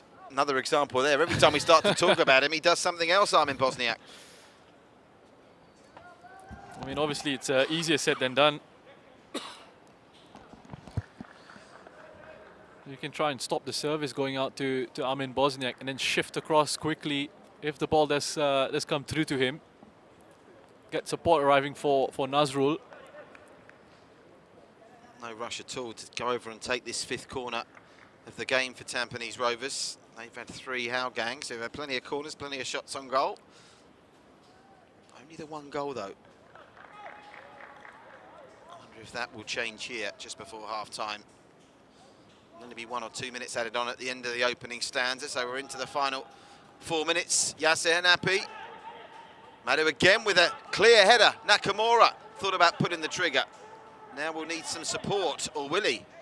It's more than capable of taking defenders on, and he takes Hafiz on. And look at the space. Armin's got on the near side now. Armin Bosniak back to Nakamura. Hougang not clearing this effectively now. Nakamura. Oh, showboating from Kyoga Nakamura. And it needed Farhan Zulkifli to block him out. What about the skills on display there from the Japanese maestro, Roshan Wright? Yeah, one of my favorite players in the league. What a wonderful player to watch as well. I mean, the footwork here is exquisite. Initially, he just takes out 3 players there with a pass into Armin Bosniak. And then as it comes out back to him here, have a look at the footwork and look at the composure. Oh, that's pure class from Kyoga Nakamura. I mean, credit to Farhan for recovering, putting that one out for a corner. They were out hailing for a taxi in that passage of play. Shawal Amra and Farhan Zulkifli almost left them out in the car park. Here's Yasser Hanapi. Crucial that Hougang don't concede a second before half-time. By Haki again, but there was a little nudge in the area, and the referee will give a free kick the way of Hougang to clear their lines. Again, that's just, again, another example of that technical quality that I'm talking about in this league. Just saw a great example of that again, this time from Kyoga Nakamura. Breakthroughs come for the Lion City Sailors right on half-time. Lion City Sailors 1, Young Lions 0 at Jalan Besar. Here, it's also 1-0 to the home side in a game that's promising more goals to come. Kaishu Yamazaki on the charge. Now, anything Nakamura can do, Kaishu Yamazaki can do too. Tomoyuki Doi! And again, that's the 4th shot he's got away on goal in this half of football, and the 4th one that's been straight at Shazwan Buhari. Well, I mean, with the sort of form that he's in, he's going to back himself there to have a shot at goal. One of the rare occasions we've actually seen Hougang able to penetrate right through the middle. It was Kaishu Yamazaki with a pass into Tomoyuki Doi. He actually had runners ahead of him from Hafiz Sujat and Idraki.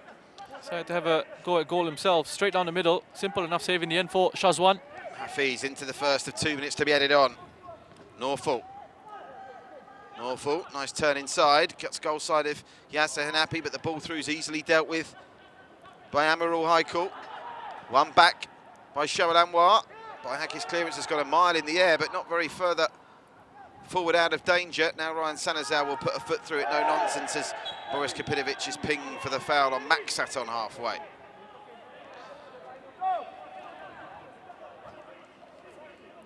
So as we rapidly approach half-time, Roshan, an absorbing game. I still think there might be some twists and turns to come, but Tampines, value for the lead for you. Yeah, I think so. Again, I think, you know, we still got plenty to go in this second half.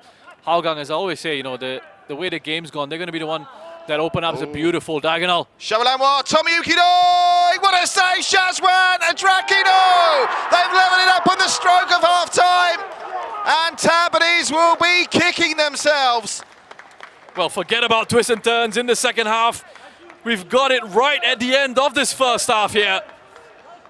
Just as they move it through the middle, you have a look at that beautiful diagonal ball from Kaishu Yamazaki.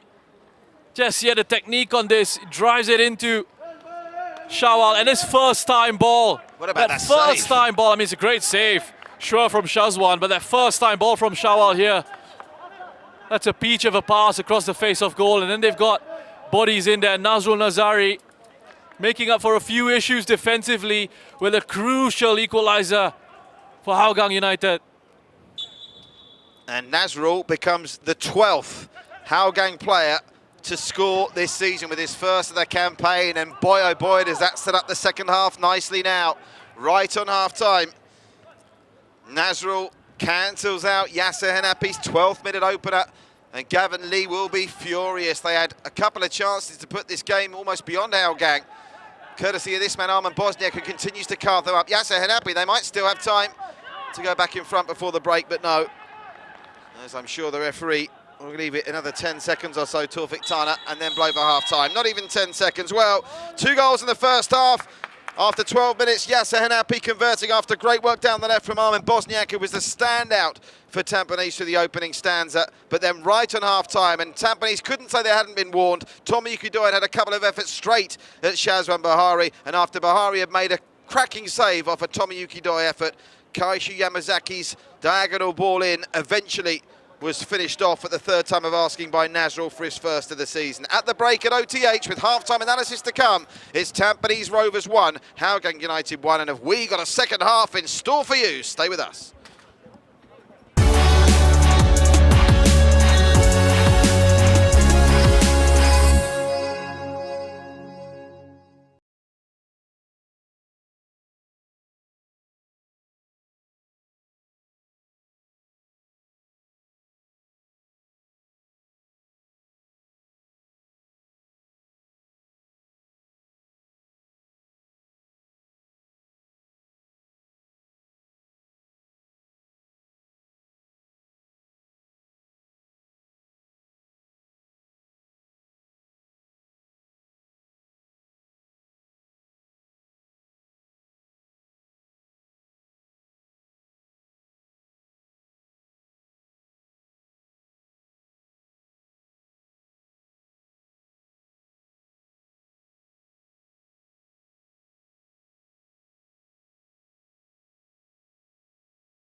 Welcome back live to our Tampines Hub, where our second half is set up very nicely. It's about to start sizzling, I fancy. Hougang, through an injury time at the end of the first half. Nazrul goal, his first of the season, levelling up Yasser Hanapi's 12th minute opener.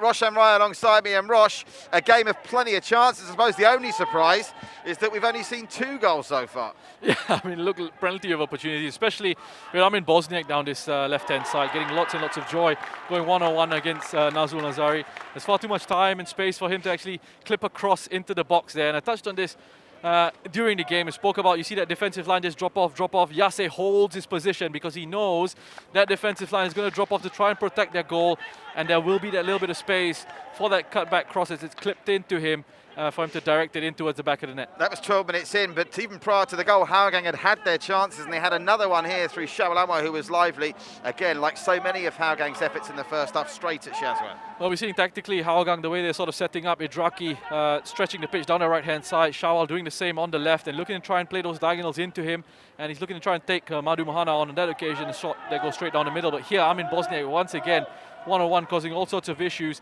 has a shot at goal himself. They get away with this a little bit, Hougang. They're quite fortunate in this situation, just as it comes back into Kapitovic, but he can't react quickly enough to put that one into the back of the net. Yeah, Boris, just too heavy off his left foot with that touch. If it had just nestled on that foot, he'd have had time to pull it back and smash it home.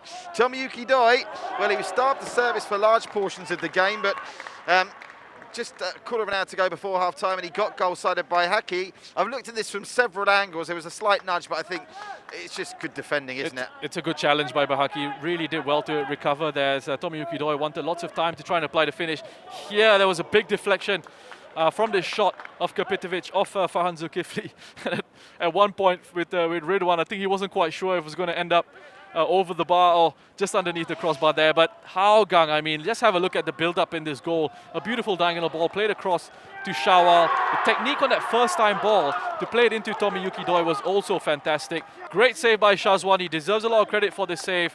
But it's, you know, all he can do is react to that. It goes straight back down the middle. He doesn't get that support arriving defensively from his teammates. And Nazrul Nazari, despite having a bit of a nightmare defensively, is on hand in an attacking sense to come up with a really big goal for Hougang United there to go into the halftime break on level terms. I think Ferdas Kasim and Matthew Tay enjoyed that. What about you with that little shot there? And of course, it's the way the football works, isn't it? Nazrul's been under the pump for 45, 46 minutes there with Arman tormenting him, but it'll be him that's getting the slaps on the back as he goes in the dressing room for levelling it up. Look at that, 9 shots apiece. Crucially, Hougang with 3/4, or 2/3, I should say, of theirs on target. So the stats really do suggest it's an evenly matched game. This could go, anything could happen in the second half, because don't forget Gilberto Fortunato is on the bench. Look, it's such a good game of football that we've had so far. We bigged this up, I think, for the last week or so.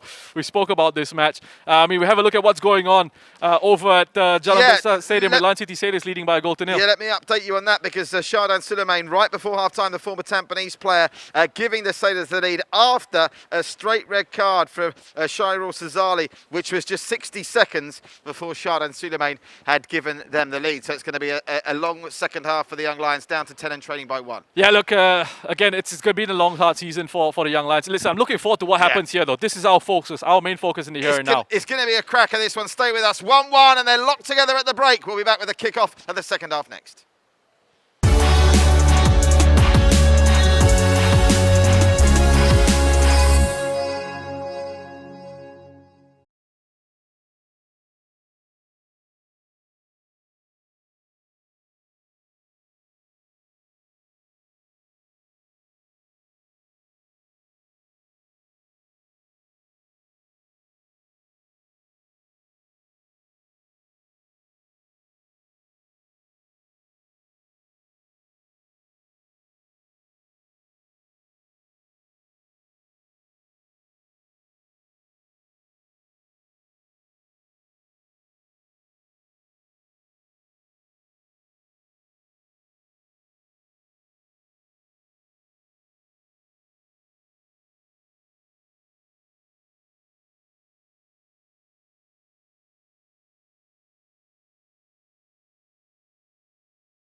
AIA Vitality. Your health is every choice you make. We are part of a global wellness program with over 1.65 million members in AIA across Asia. And in Singapore, we have more than 100,000 members on AIA Vitality. Members live healthier by knowing their health through online health assessments and screenings. They improve their health by logging exercises and enjoying the rewards to keep them going. And indeed, members are making improvements in their health. Even the vitality age gap has narrowed to less than a year. Best of all, you earn points for every activity. The higher your status, the greater the rewards, including up to 15% off insurance premium on selected AIA plans. To keep you going, there is the weekly fitness challenge with personalized targets to help pace and improve your fitness. When you complete the challenge, you get a spin on the Vitality Wheel to earn Vitality Coins, which you can use at the marketplace. That's not all. You also earn AIA Vitality Points for completing these activities. And very soon, you'll be on your way to Platinum status. And we sweeten the deal further with many exciting partner benefits that you can enjoy. With AIA Vitality, nothing gets better than a healthier you. So get on to AIA Vitality today because your health is every choice you make.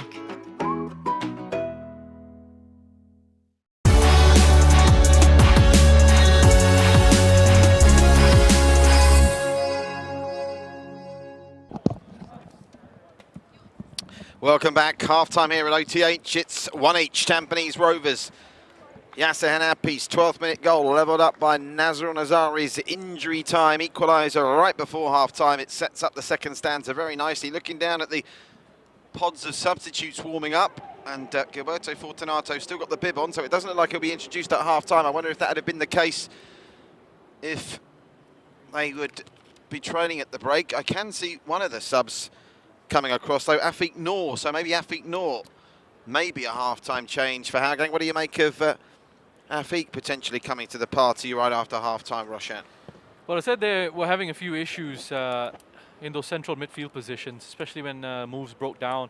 Some of the passing moves, possession moves broke down a little bit. They probably could be looking at maybe trying to shore it up in those areas with Afiq Noor. Had a big impact the last time he came on against Geylang. You're usually good at predicting who they'll replace Afiq. Who would you be withdrawing here for Afiq Noor? Well, if he is coming on, I wouldn't be surprised to perhaps see someone like Naufal maybe make way. Find out in a minute. It does look like they are going to make one change. We'll get confirmation of that for you in a minute. By no means confirmed yet, but there is some movement on the bench. But no confirmation from our lady on the spot down there, Faranaya, who does such a great job interviewing the managers pre-match and obviously presenting the SPL show, which you'll find on One Play Sports every Tuesday after a match weekend. It'll be the last one for about a month when it goes out this Tuesday. Reminded the Sailors leading the Young Lions by a goal to nil. 3, 6, 9, 10, 11. No, it doesn't look like there's going to be any changes. 3, 6, 9, 10, 11. Not immediately anyway. The 11 that went off at half-time are coming back on, so that was a false alarm with Afiq Noor having his bib off, and no changes from the Stags either. So what do you think the message would have been from Clement Teo at half-time, Roshan? Well, I think the first thing they'll want to do really is make sure they keep an eye out on those switches into Armin Bosniak, and if they can try and stop it at the source, I think that's the first thing they want to try and do. If it does, of course, come across to him, then they need to make sure that they do shift across quick enough and expect that and anticipate that a cross could be coming in, and watch for those runners in the box, watch their movements, watch their positions in those areas. That's something on the defensive side of the game that they'll want to try and do. I think movement off the ball in those central positions in terms of providing passing options is something that they're going to be trying to look at as well when they are in possession. It'll be nearly 2 months after the next 45 minutes until Tampines Rovers kick a ball in anger in the AIA Singapore Premier League as the current AFC Champions League and quarantine schedules stand. Can they sign off with a win to at least ensure they haven't got any more ground to make up when they return, having seen the other sides no doubt have played 3 or 4 games more than them It's Hougang in the blue, playing left to right. Shawalanwa with an early touch in this second half is continuing where he played in the second half of the first stanza by occupying a place down the right flank, with Idraki now switching to the left. No doubt that'll be chopped and changed as the half goes on. Tampines in the black, playing from right to left, as Armin Bosniak, who was a star of the show in the first half really, by Haki. Backtracking with a very calm header to Nakamura.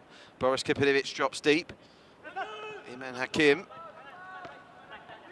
And Yasir Hanapi.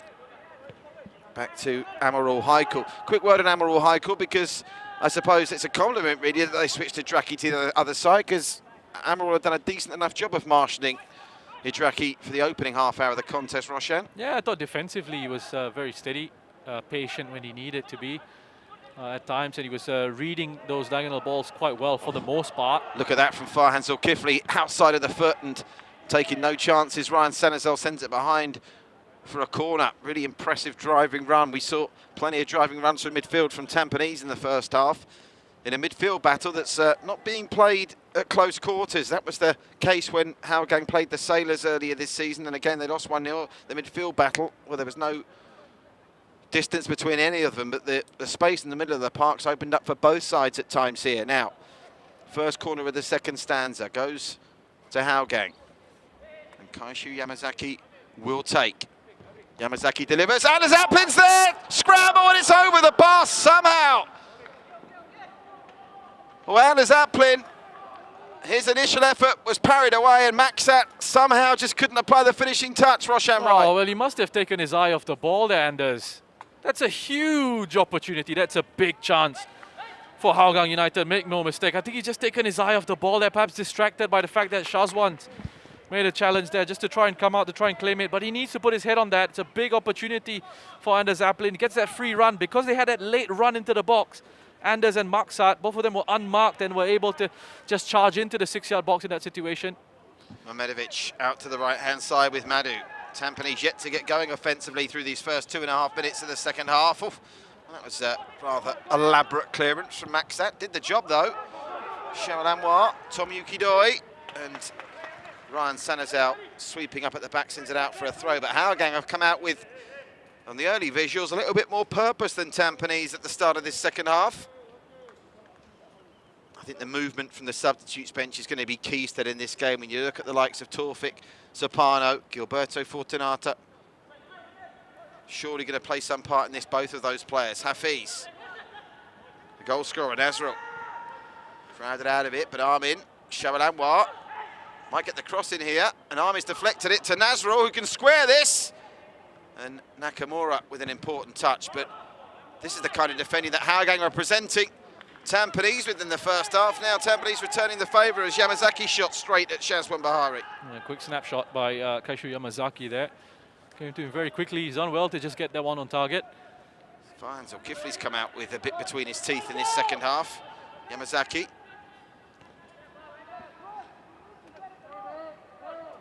Anders. To Maksat. Near side is Shawalanwa. He's another player that looks like he's capable of producing something special tonight. Well, he's very good at protecting the ball as well, Shawal. Oh yeah, we talk about his pace and his energy to get in behind opposition defenses, but when it comes to him in those tight spaces as well, you just try and keep an eye out on how he's able to keep a hold of the ball under pressure. Look at this ball looking for Tomiyuki Doi. Ryan Sanazol gets there first, but his header finds a blue shirt by Haki. Ends up tidying it up and sending it out for a throw, but it's all Hougang in the early stages of this second half. Tampines haven't really got going.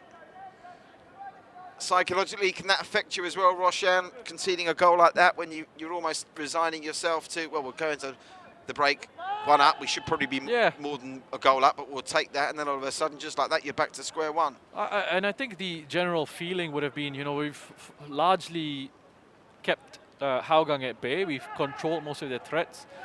Yes, the stats said they've had shots on target, but again, I always go back to chance quality. Oh, Shawalanwa's latched onto this brilliantly, finds Tomiyuki Doi, only one outcome there, and Tomiyuki Doi has given Hougang a deserved lead, and they've turned this game round.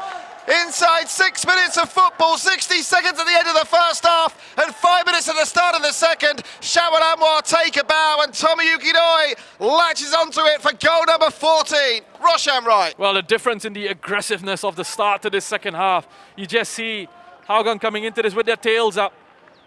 Good intensity at the start of the second half. Wonderful pressing there. And it's won by Kaishu Yamazaki here. He just puts it under pressure. Shawal sees that it's an opportunity to apply pressure on Amirul. Takes it off his toes. It's Iman who plays Amirul into a little bit of trouble. And Shawal Anwar is quick to pounce on that. And I thought for a second, Tomoyuki Doi wanted far too much time with that finish, but he kept his composure, didn't panic. He just slid it in between the legs of the goalkeeper. Matthew Tay and Clementio love that. And there was a suggestion, there was certainly a half-hearted appeal for offside from Ryan Zanazal, but I think Tomoyuki Doi had timed that run to perfection. But all the credit in the world to Shawal Anwar for that, as Armin Bosniak can't keep that from the sidelines. And now, of course, Gavin Lee's got a decision to make. He hasn't been averse to making changes at half-time, and now, having dominated for so long, they find themselves behind. Does he go for Taufik Sapano? Do you make the move now, or do you give this current batch on the park another 9 minutes before that internationally recognised substitution window at 60 minutes? I don't think he's going to pull the trigger just yet or panic quite yet. He's going to give his side an opportunity to respond. Nasrul. Oh, that's a loose pass. Now Boris has got Mehmedovic for company. Yasser Hanapi and Armin up there as well. That's lovely work by Mehmedovic. Oh, look at that. Keeps possession beautifully. My word, he's sent Hafiz out for a Kopio there. And now Vahan Zulkifli gets there before Boris Kapidovic. Needs to try and play himself out of trouble here, though. He's got support with Anders Aplin. And now look at the space. They're going to find a Draki, but Madu anticipated it. Now Yasser Hanapi. Madu back on the right-hand side. Back to Nakamura. Plenty of numbers in the middle for Tampines Rovers here if they can find the cross. Madu Bahana. Back to Nakamura. Straight at Ridwan, who parries it clear only as far as Yasser Hanapi. Nakamura. Now Mehmedovic. Armin Bosniak might decide to strike this. Bosniak. Oh, tipped over in the end by Ridwan Barudin. I think that moved a little bit in flight, Roshan Wright. Yeah, I think it was straight down the middle. You expect Ridwan to be able to deal with that save. Initial move here, smart cutback from Madu Mohana into Kyoga Nakamura for that first shot. That's a good save by Ridwan at his near post, and then has to set himself for this. I think this Shawal just does enough there to put Armin Bosniak a little bit off his shot there. 3 goals and more to come, I fancy. Yasser Hanapi, decent cross, keeper comes and gets enough on it. Ridwan Barudin. Now the foot race on to pick up the second phase, and it's a race won ultimately by Shawal Anwar, who sent Doyle away. Oh, Doyle regret playing the pass that quickly as the referee plays the advantage for handball by Haki. Oh, business picking up here, folks. Mehmedovic by Haki, Madu Mahana to his right. Here's Madu onside, squares it. And maybe he should have gone for goal himself, because Anders Aplin was across to send it behind for another corner. Big challenge by Anders just to come across and cut out that attempted ball from Madu Mohana. He's got all the time in the world, Mehmedovic, to pick his pass here. He waits patiently for that opportunity to arrive.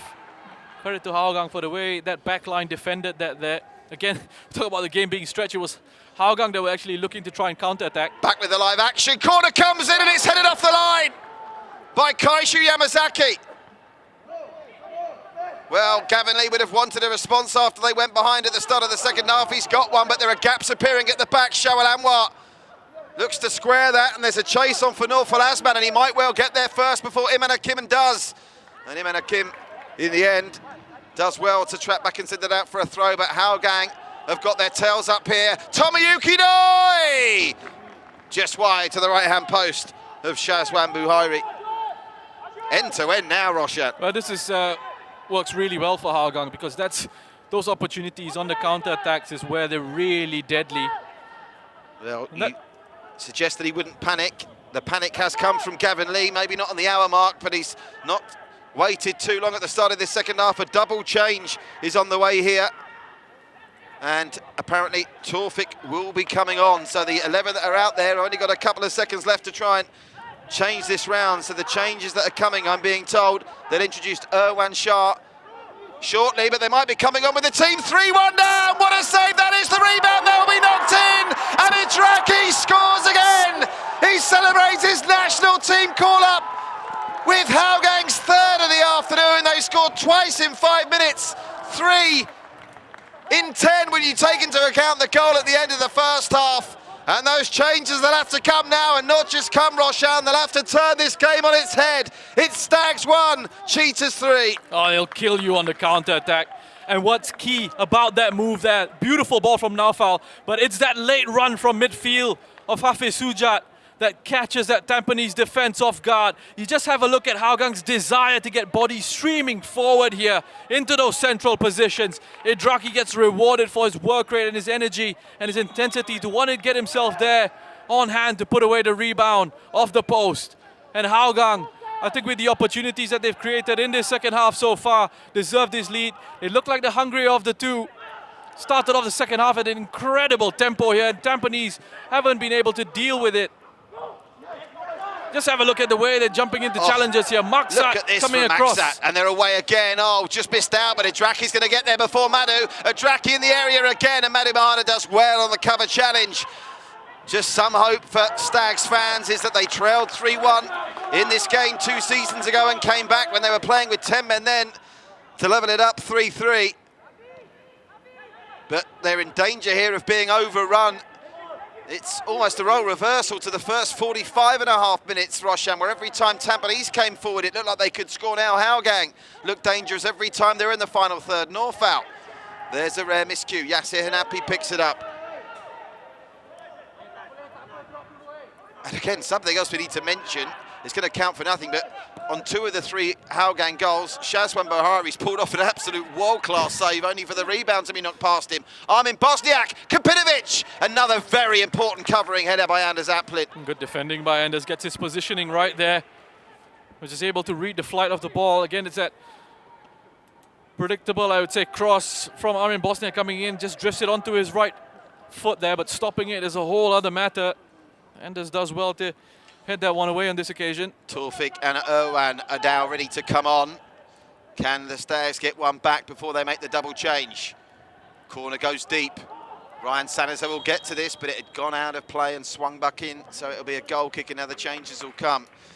And it looks like Iman Hakim and Amarul are going to be the 2 players to make way, so Irwan will slot into that fullback position, vacated by Amarul, and Iman Hakim's role in midfield. Well, there'll be some reshuffling here, and if you thought that they were attack-minded before, with this change of formation, Tampines really are going to throw caution to the wind, you fancy, and really try and go for this.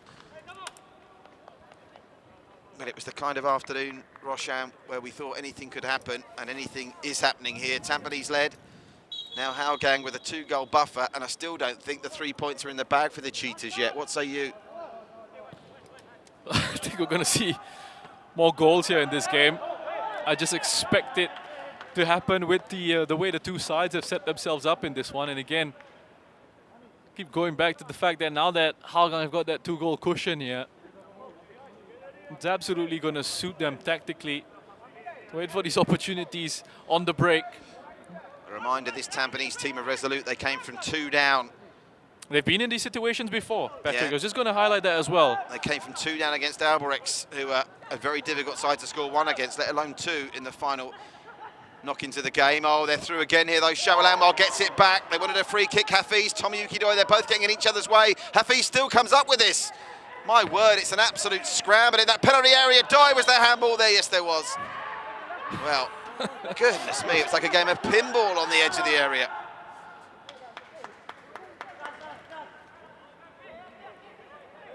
But he's made that double change now, and there's not too many options for them. They've got Fazrul Nawaz also on the bench, Mark Ryan Tan as well, but I think that's the change that Gavin Lee's going to have to try and rely upon to change the tide of this back in the Stags' favour. Armin Bosniak had a very quiet start to the second half, but he's back in business here.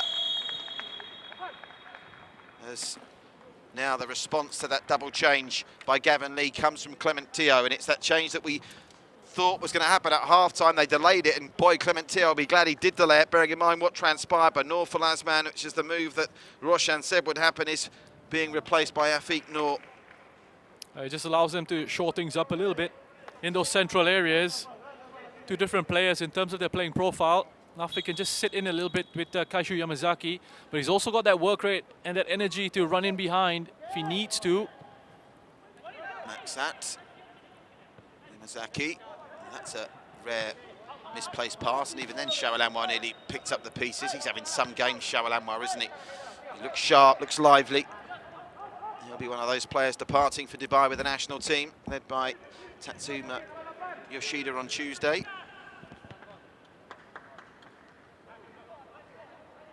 Don't forget to keep it to date with all the goings on at that training camp with the national team's official social media channels and the Football Association of Singapore handles. Ryan Sanazal. They won't panic, Tampines. That's one thing we know about them. They'll know that chances will come their way, but crucially, they probably can't afford to concede any more if they want anything from this game. Irwan, deep cross, no one attacking it, and no Hougang player attacking it either, which nearly let it go all the way through to Torfik, and Yasir Napi could pick up the pieces here. But Idraki against Yasir. Oh, and Idraki gets the better of him, and then is then clipped down. Still just the one yellow card in this game, incidentally. That yellow card shown to Nazrul late in the first half. Draki just too quick, too strong on that occasion for Yasir. The other change that could come as well, I fancy maybe with 15 minutes to go, is Gilberto Fortunato making an appearance, and that really will send a shiver down the spines of Tampines supporters. They've put themselves in a position now where if they are going to get something from this, you can't see them conceding again if that's going to happen. Yasir Hanapi. Back to Nakamura. Nakamura driving through the middle, looking for an option ahead of him. He'll find Armin Bosniak now. 1, 2, 3 black shirts in the middle. Can Armin find one of them? Armin Bosniak to the byline. Armin gets the cross, and it's a beauty! And they're back in it! And it's big bad Boris Kapinovic, who's got his 12th of the campaign. And just like that, it's game back on at OTH, Roshan Wright. Yeah, it seems so easy, doesn't it? Every ball out to Armin Bosniak is an opportunity to send a cross in there just to get it on the head of Boris Kapinovic again. I feel like a broken record here. Stretching out the pitch, getting the ball out into those wider areas, and then allowed to drive in, and far too much space to send a cross into the box. Lifts it into the 6-yard area, and Boris Kapinovic has got that physical advantage there. Just shrugs off the challenge and powers his header home. What a game this is turning out to be. Here's Yasser Hanapi. Are they going to level this up with 2 goals in 60 seconds? Torfik, Armin drifts in, still Torfik into the area. And at the end, just missing out with the final pass that might have laid it on a plate for Armin, who drifted inside, or Boris Kapinovic, who waited in the middle. So here we are with 28 minutes to go. 5 goals, Hougang leading 3-2, and believe me when I tell you, any outcome here is still a distinct possibility. The Tampines win from here wouldn't surprise you, a Hougang win certainly wouldn't surprise you, and even the draw. But if there is going to be a draw, I fancy it'll be 4-4 or 5-5, not 3-3, the way this is going. Armin Bosniak into the area again! Cast iron penalty, surely! He's not given it! Well, I was like Rosh, and I thought it was a penalty. Referee unmoved, and I suppose maybe somewhat tellingly, there wasn't too much into the way of protest from the Stags players, but I'm like you, Roshan. My initial instinct was cast iron. Well, he's going over now, Armin Bosniak, to say, listen, there was a late challenge from behind there. I thought Shawa was in trouble here. Again, it's good, strong play. That's got to be a penalty for me. He's gotten away with that one, Shawalanwa and Hougang. Well, Tampines to their credit, jog on regardless, Mari Mahana. That third goal that Hougang scored has seemingly woken the Stags out from their slumber. Boris Kapinovic, Yasser Hanapi, shot blocked, still there. Mari Mahana, twist, turns, Yasser Hanapi screaming for it. What a save! Boris Kapinovic on the turn. Mehmedovic wants it, Mehmedovic gets it. His shot blocked. My word. Hougang living dangerously now, clinging on to this 3-2 lead. It's all happening here at our Tampines Hub. What a game to sign off from the international break. Arman's through again, and he'll be able to keep this in as well. Armin Bosniak. Nazrul. Armin with a cross. It's a beauty, and it's over the bar from Torfik. Well, they've created enough chances in the last 2 minutes, Rosh, and including the cast iron penalty, to win 5 matches. What a game of football we've got here, Patrick. What a game. And it's a credit to both these sides, and Tampines never giving up. Look, listen, I called it first time. This is a stonewall penalty. It should have been given. Referee's right there. And Shawal's late. He takes out the right foot of Armin Bosniak there. They absolutely get away with that one, Hougang. Oh, I can see Gavin Lee just in the corner of your screen on that replay with that quizzical look. I mean, it was a cast iron penalty. More of a penalty, in fact, than the one they got late in the game against Albrechts in the 95th minute, I think it was, with Mehmedovic winning the penalty that Boris Kapitovic dispatched for 2-2 in that one. And this has led to, I'm assuming, what is an unofficial hydration break. And I would imagine this is the first of what's going to be a couple of stoppages for injuries as we go on. It's been played at such a tempo, this game, that cramp's bound to be an issue as Hidraki hobbles off. Nervous moments for him and Tatsuma Yoshida ahead of his appearance for the first time in the national training camp in Dubai. It would be such a shame, Patrick, if he couldn't make the team because couldn't make the trip because of an injury here. Hopefully he's okay. The initial reaction as he goes off the pitch there doesn't quite look to be in the best of shape, but we'll see what happens, how it develops.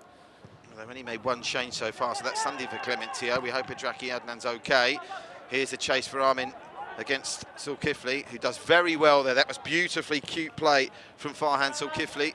And the net result is a goal kick to Hougang, which in the current climate of this game with 24 minutes to go and a 3-2 lead is a win. He's coming back round, Hidraki, rather gingerly, and the indications come there. Hidraki's going to have to come off.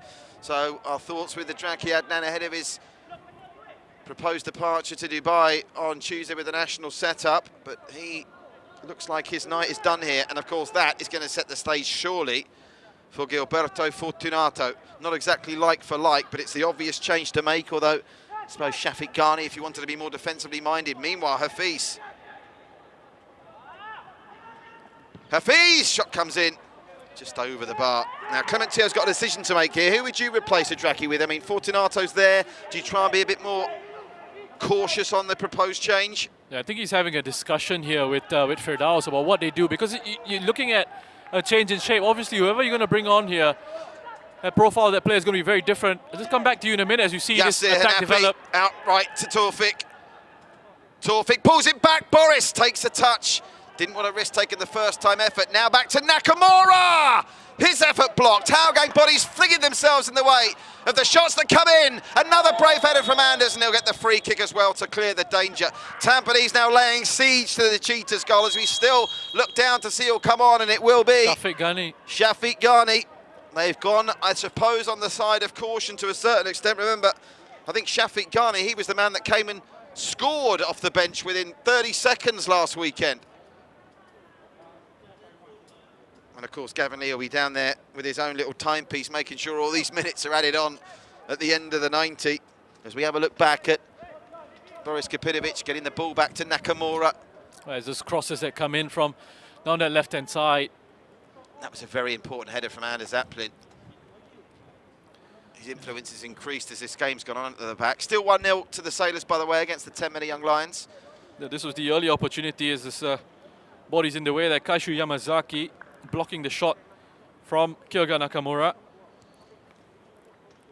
Taufik Sapano, we've touched on this many times this season, does give the Stags an extra dimension. And now after, well, that's a bit frustrating, isn't it? After a 3-minute injury stoppage, or 2 injury stoppages for a combined 3 minutes, we then take the hydration break. So the referee's telling them, I think, well, or is he just going to make sure that Anders Aplin goes over to the halfway line before he comes back on? No, well, they are going to have to take a hydration break in a moment. And I think Hougang could do with all the breakups in play they can get here, because Tampines are in the ascendancy. Tomoyuki Doi. Ryan Sanazao brings him down on the turn.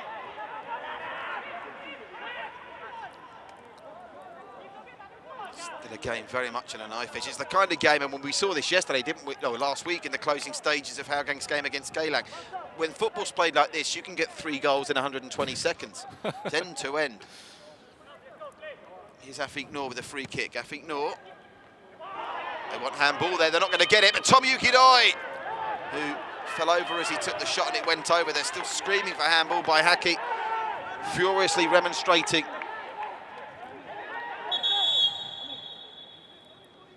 Just need to be careful here. Daniel Bennett, remember, saw a yellow card and then a red. Look at that, 35 goals. That can't be 35 shots. 35 goals would be a stretch. 35 shots, that's got to be a season high. I'm sure it will be by the end of the 90 minutes. Well, you've got the water break now, Patrick.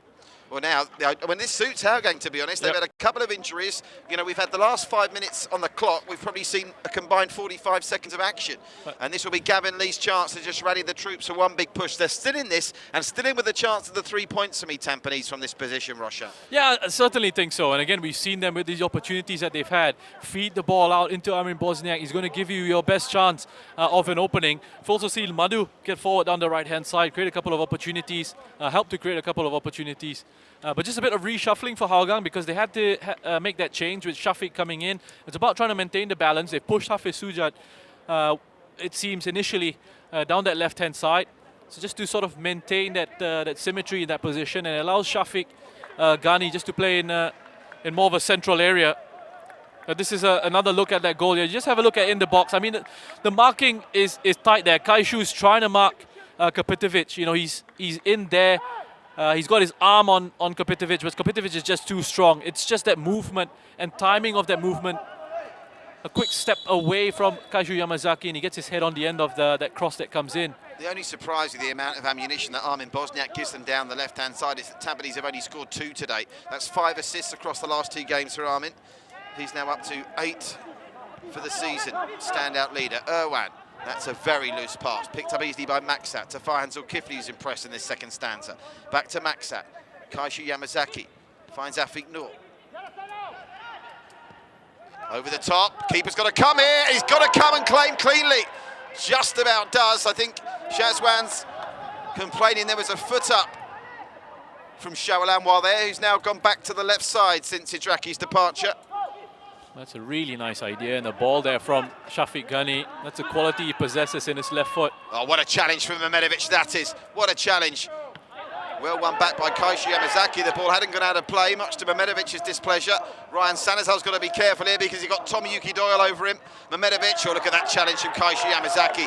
Business is picking up on the east coast of Singapore. It's going to be a fasten your seatbelt final 18 minutes here at OTH.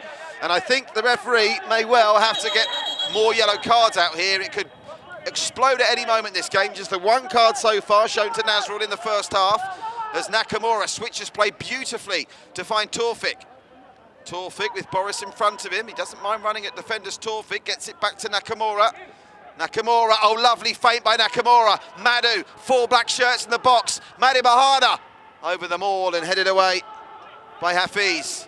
And Nakamura judged that ball well in flight and picks up the pieces. Nakamura goes down, that'll be a free kick. Afiq Noor can have no complaints about that. He's protected the ball really well there, Kyoga Nakamura. As we see Shawal Anwar just going down on the far side. Let's have a look at Kyoga Nakamura once again, protecting the ball well, takes the contact, goes down.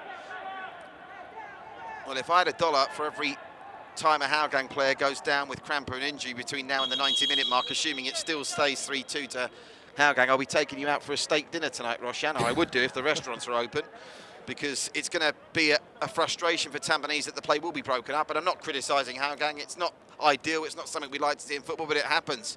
You've got to live with it until they find a rule change or something to eradicate it. Stretches out, having said that, for Shawal Anwar, but I wouldn't mind wagering these poor lads who've trotted out like this. Well, they're going to get out on the stretcher. I think they are. Well, I do hope Shawal Anwar's okay. This is not a good 10 minutes for Tatsuma Yoshida, with the Draki going off injured.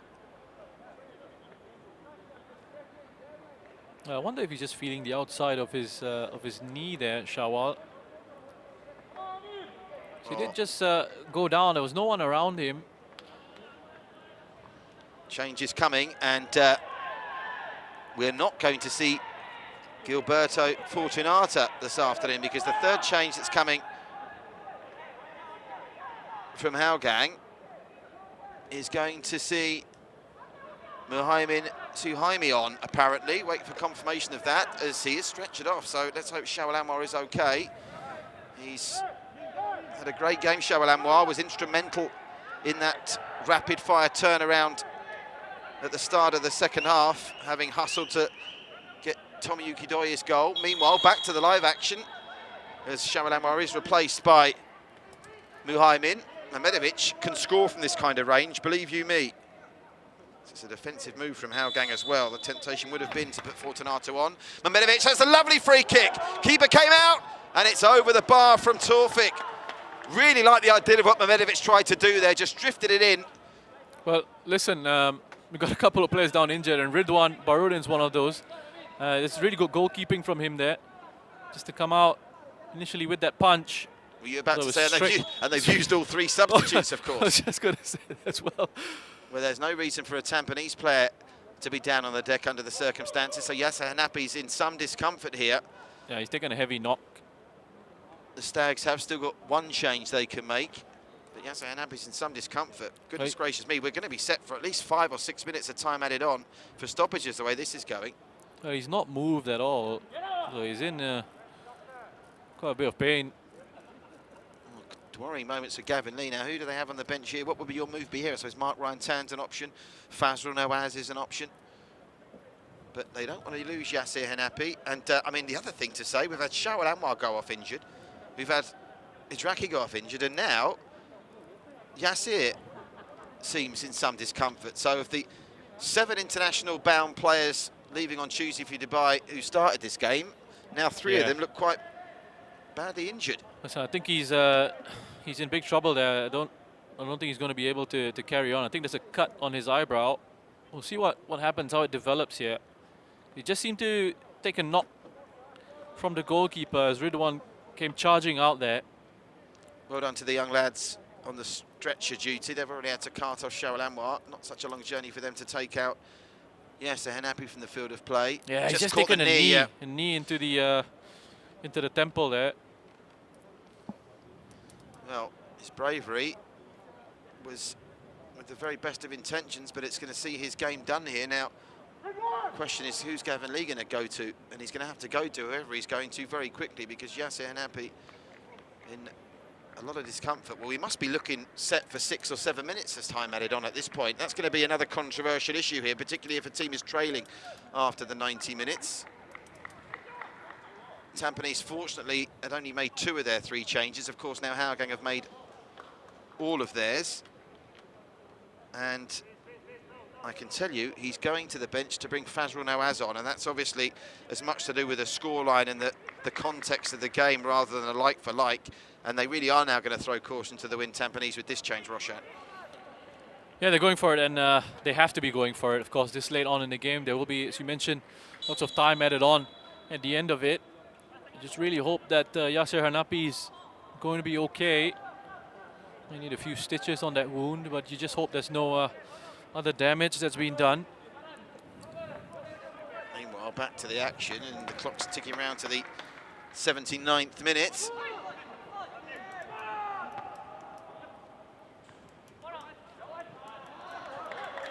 Good hustle from Fazrul Nawaz in his first contribution. Armin. Maxat's had another good game tonight. Tomoyuki Doi, look at the space over on the left-hand side. If they can pick the pass, they're looking for Muhammin. Muhammin gets it back. Midfield is just a barren wasteland at the moment. So much time and space. Tomoyuki Doi will be able to bring this down in the area. He's got support through Hafiz. Tries to find him. They want handball against Fazrul Nawaz there. And there was half a shout for that. I think the referee is determined not to give a penalty in this game. Famous last words. Shafiq, and Baihaki will be able to see that out. Well, there's screaming going on the 2 benches downstairs, particularly from Hougang. This will be a famous victory for them. They'll become the first team this season to do the double over Tampines Rovers if they hang on to win here, having won 5-1 at Hougang in April. Well, we're just having a look at that handball shout. I don't think you can give a penalty in that situation. It's bounced up off Fazrul's foot there onto his arm. The thing about that, though, is if it's his control that's led to the ball going to the hand, I know what you're saying, but in the VAR age, even if it grazes your pinky finger, you're in danger of giving one away. Baihaki, his attempted cross is blocked by Shafiq Ghani. The time added on here is going to be absolutely fascinating. You do get the feeling that Hougang have put the cue in the rack and are just going to try and hold on to this lead now, but we saw that Tomoyuki Doi is more than ready. I look at the run from Armin and Boris here. Boris is going to get in here, is he? Clever defending at the end by Maxat, who did just enough to make sure that Ridwan could get there first, but Armin Bosniak's going to come up with this. Armin Bosniak, he's beating his man. Armin Bosniak, can he square this? Armin Bosniak will have to make do. Well, not with a corner, but with a goal kick. The referee was right on top of it. Well, he's on course for another hat-trick of assists in consecutive weekends. Again, lots of joy down that left-hand side. He easily goes past a couple of challenges there. We're just looking for that cutback. Kapitovic had positioned himself in a good area. I think Armin was feeling extra confident that he was going to be able to take it past Maksat. Clearance from Ridwan. Into the final 10 minutes we tick. Tomoyuki Doi fouling Ryan Senazal. We've had 4 or 5 goals. Remember, cast your mind back to that game 2 seasons back where the Stags trailed 3-1. They were down to 10 men on that occasion after Yasser Hanapi on that day was red carded. Now, of course, he's been stretchered off, and they managed to level it up and come away with a 3-3 draw. And you would say at this moment, we are going to get at least 1 more goal the way this has gone, but it could easily be Hougang that come up with it, because they're at the races now with Shafiq Ghani. And that's a nice through ball. The flag will be up. I think it would be offside anyway there, Hafiz. Yeah, I think so. Just made the run a little bit too early there. Ball couldn't come quick enough. Entirely sure what position Fazrul Nawaz is playing. I think he's just an all-round wanderer here. Armin trying to thread it through to Irwan. Maksat over the top. Has he come back from an offside position there, Tomoyuki Doi? Apparently not. Madu. Oh, look at the space Mehmedovic has got here to try and create something. Zairudi Mehmedovic, oh, tried to thread it through. That was a very, very important interjection from Nazrul, who's been much better in this second half. Tomoyuki Doi, that's a lovely, nonchalant pass to the left, and they're away at the races again. This for the ball game, straight into Shazwan. Buhari's breadbasket. Well, they've had the chances to wrap this game up. The latest coming from the substitute, Muhammad Suhaimi. Well, he just got his angle closed off by Bahaki there. He did well to come across. Intelligent first-time ball by Tomoyuki Doi, just to look to try and play Muhammad into space. If you notice, they've... Farhan Zulkifli's coughed it up. Mehmedovic! And it's parried away by Ridwan, who gathers up the pieces. Just saying on the defensive front as well, they switched Nazrul and Farhan's positions. Nazrul gone out to left back, Farhan, and they're hoping that he'll be able to deal with Bosniak a little bit better, but it hasn't quite worked out so far. It's just a very difficult problem to solve. They still had problems, but it says Tomoyuki Doi goes for the audacious and will miss the target. They've still had problems with Armin Bosniak, but what I think Farhan Zulkifli's been better at doing is when the ball comes out, he gets it away cleaner and quicker. He's had a good game for mine, Farhan Zulkifli. Can the Stags find a third? Mehmedovic. Well, that was far too casual for this point in proceedings. He's very fortunate that Hafiz returned the favour. Nakamura looks like he's got plenty of petrol left in the tank. Gets it to Irwan. Irwan into Armin Bosniak, and here he goes again, the big Montenegrin driving through into the area. Armin Bosniak into the area he goes, and Maksat's across. And this time at least Tampines will get a corner out of it. Important challenge from Maksat. Again, Armin Bosniak. Lots of joy on the left-hand side. Maksat being forced to come across and deal with it, and he does deal with it well. It almost looks at times as well like Hougang have gone to a back 5. Nazrul just playing closer in towards Anders and Maksat, with Muhammad playing at left wing back, it seems. Mehmedovic with the corner. It's a trick play. Nakamura, time and space to pick a shot. Nakamura! And another last gasp block from the Hougang players, who continue to throw their body in harm's way when those Tampines shots rain in. You just see the numbers in there deep in Hougang's penalty area. Decide to play a pass out onto the edge of the box.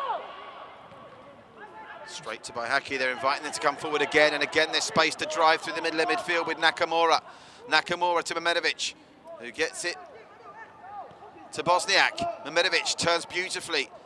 Is Armin going to get to that? No, he's not. They want a corner, and they won't get one, and I think he was chancing his arm, appealing for a corner from there, Armin Bosniak. And now another player is down. I think it's Farhan Zulkifli. Is this cramp? Yep, the old cramp's clicked in. Yeah, with the hamstrings for Farhan. Mehmedovic asking the treatment to continue off the field of play, and Maksat. My Kazakhstani's not that good, but...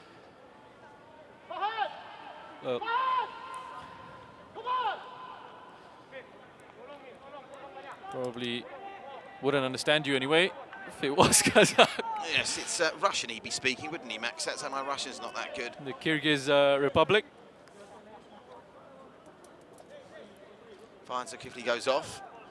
And again, the only thing that I'm fascinated by now is not just in the Singapore Premier League, it's a global football mystery sometime how they arrive at time to be added on. I mean, here we've got to be looking at 6-7 minutes, I'd imagine. Meanwhile, the Young Lions have put on a display in the second half, limiting the Lions City Sailors. Remember, the Young Lions down to 10 men. It's just one goal. Sailors, Rashad and Suleiman, free kick just before half-time, which at the moment is going to send the Sailors top of the AIA Singapore Premier League tonight. Something that Albrechts will look to put right back here tomorrow when they are the visitors to Gelling International with badly in need of a result. It was well anticipated by Muhaimin. Picked up again by Torfik. Boris peels off to the right. Torfik drives through the middle. Still Torfik. He's taken on one man too many there, and Maxat picks up the pieces. Muhaimin. Kaishu Yamazaki trying to find Tomoyuki Doi, but Baihaki's there to calmly head it to Ryan Sanazao. So very early on, that was what Tomoyuki Doi wanted from Kaishu Yamazaki. Oh, nice touch by Mehmedovic, but Nakamura just couldn't take it in stride. But Hougang on doing a good job now of keeping possession, and they're just continually inviting Tampines to come forward. It's a risky proposition as Madu gets to this first, heads it down to Nakamura, who looks to find Boris. It's bobbling, comes to Madu, and again, going back to that issue when the surface is dry here, it just sits up, doesn't it, rather than sits down. And it almost suspends itself in animation, doesn't it, the ball, when you're looking for it to sit down to get a shot away. Mehmedovic. Look at the space Army Bosniak's in again, but they miss him out this time. Mehmedovic. Muhaimin does well there, and then Maxat, the no-nonsense defender for Hougang, getting involved with Irwan, who's in possession now, Irwan. It's a poor pass. It's been pinched by Shafiq Ghani. And now Nakamura is down, and we are going to see the second yellow card of the contest. And it will go to Shafiq Ghani. So Shafiq joins Nazrul in the referee's notebook. I suppose the paces has been played at, Roshan. That's something of a surprise, only 2 yellow cards. Just taking that arm across the face there, Kyoga Nakamura. Going to have to hold up for quite a while here, Hougang. Wan delivers it looking for Madu, gets there Madu, and there was no one attacking Madu's header. And Ridwan Barudin will be in no rush to release this. Oh, will he? Well, this is ambitious. Tomoyuki Doi screaming for it. He's got no blue shirts with him. He'll have to do this all on his own, but he's capable. Tomoyuki Doi. Oh, look at that turn from Tomoyuki Doi. He's left Fazrul Nawaz for dead. Fazrul, to his credit, tracks back, but Tomoyuki Doi is going to take this to the byline. And Tomoyuki Doi, well, Fazrul Nawaz, having initially been beaten all ends up there, really battled well.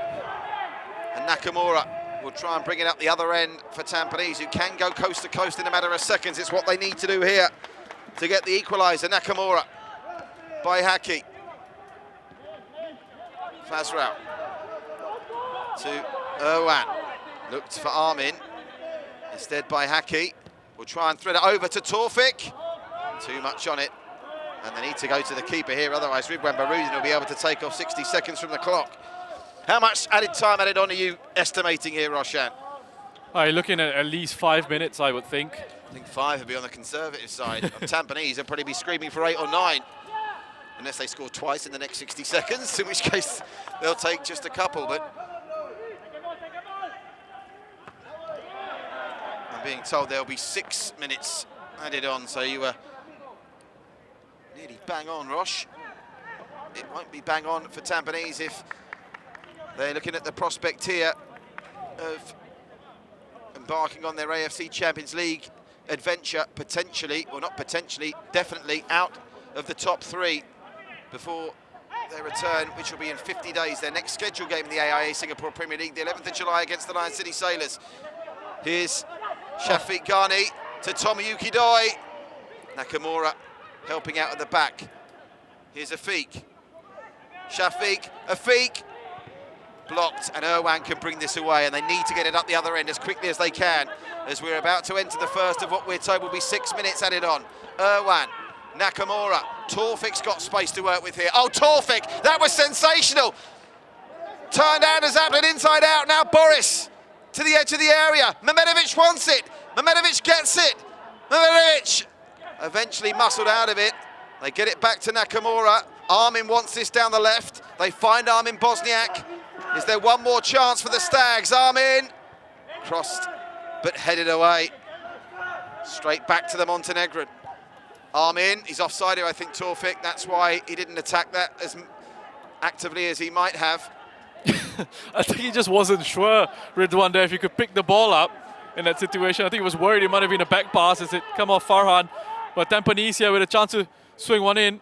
No laughing matter if Tampines score from this, of course, and they might have a chance. Nakamura, good cross, brought down Torfik. Just couldn't get there in front of Nasrul, who's had some second half, Nasrul Roshan, hasn't he, after the tormenting that Armin Bosniak gave him in the opening half. Nakamura, Irwan needs to get up on his feet here. Ended up tackling his own man, I think, Nakamura there. Fazrul, Armin Bosniak, well, they're not creating the chances freely now, Tampines. They're knocking on the door, but Hougang are shutting them out.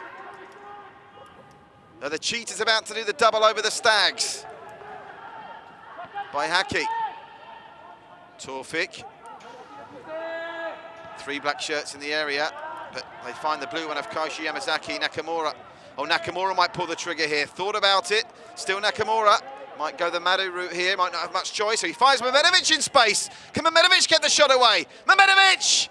They'll have to make do with a corner. Well, they're shot shy at the moment, Tampines. Is that as much of Hougang's positioning as it is? Yeah.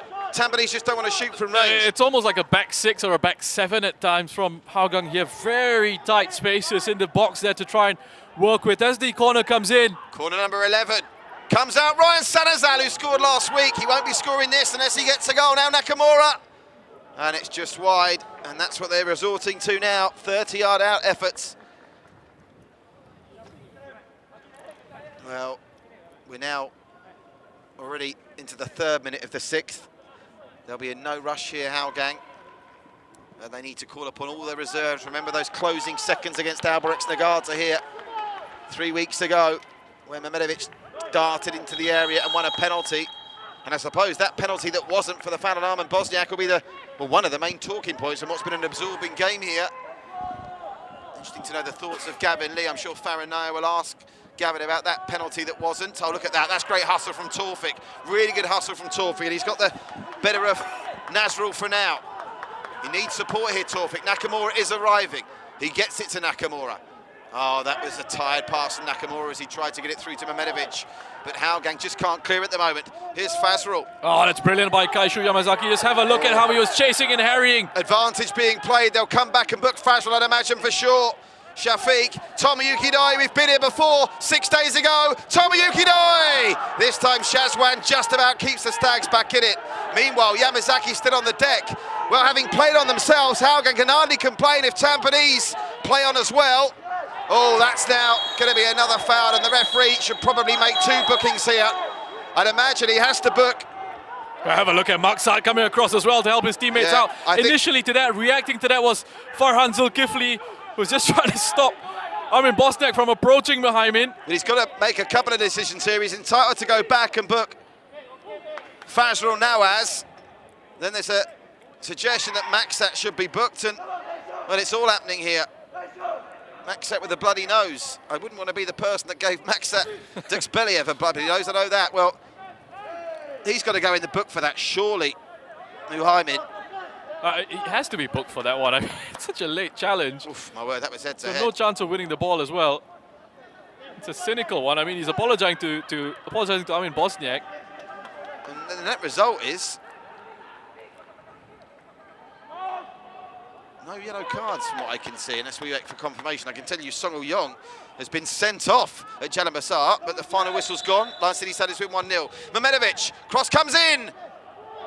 Pinballs and finds the feet of Shafiq Ghani who gets it away. Now, of course, we've probably got another 60 seconds to add on to the 6 that we were already playing. Yes, there was a yellow card and it was shown to Muhaimin. So Fazrul Nawaz is a lucky boy to escape a yellow there.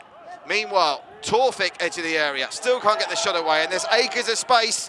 If Hougang can play the right pass, and play the right pass they do, Tom Yukidoye is screaming for it on the right-hand side.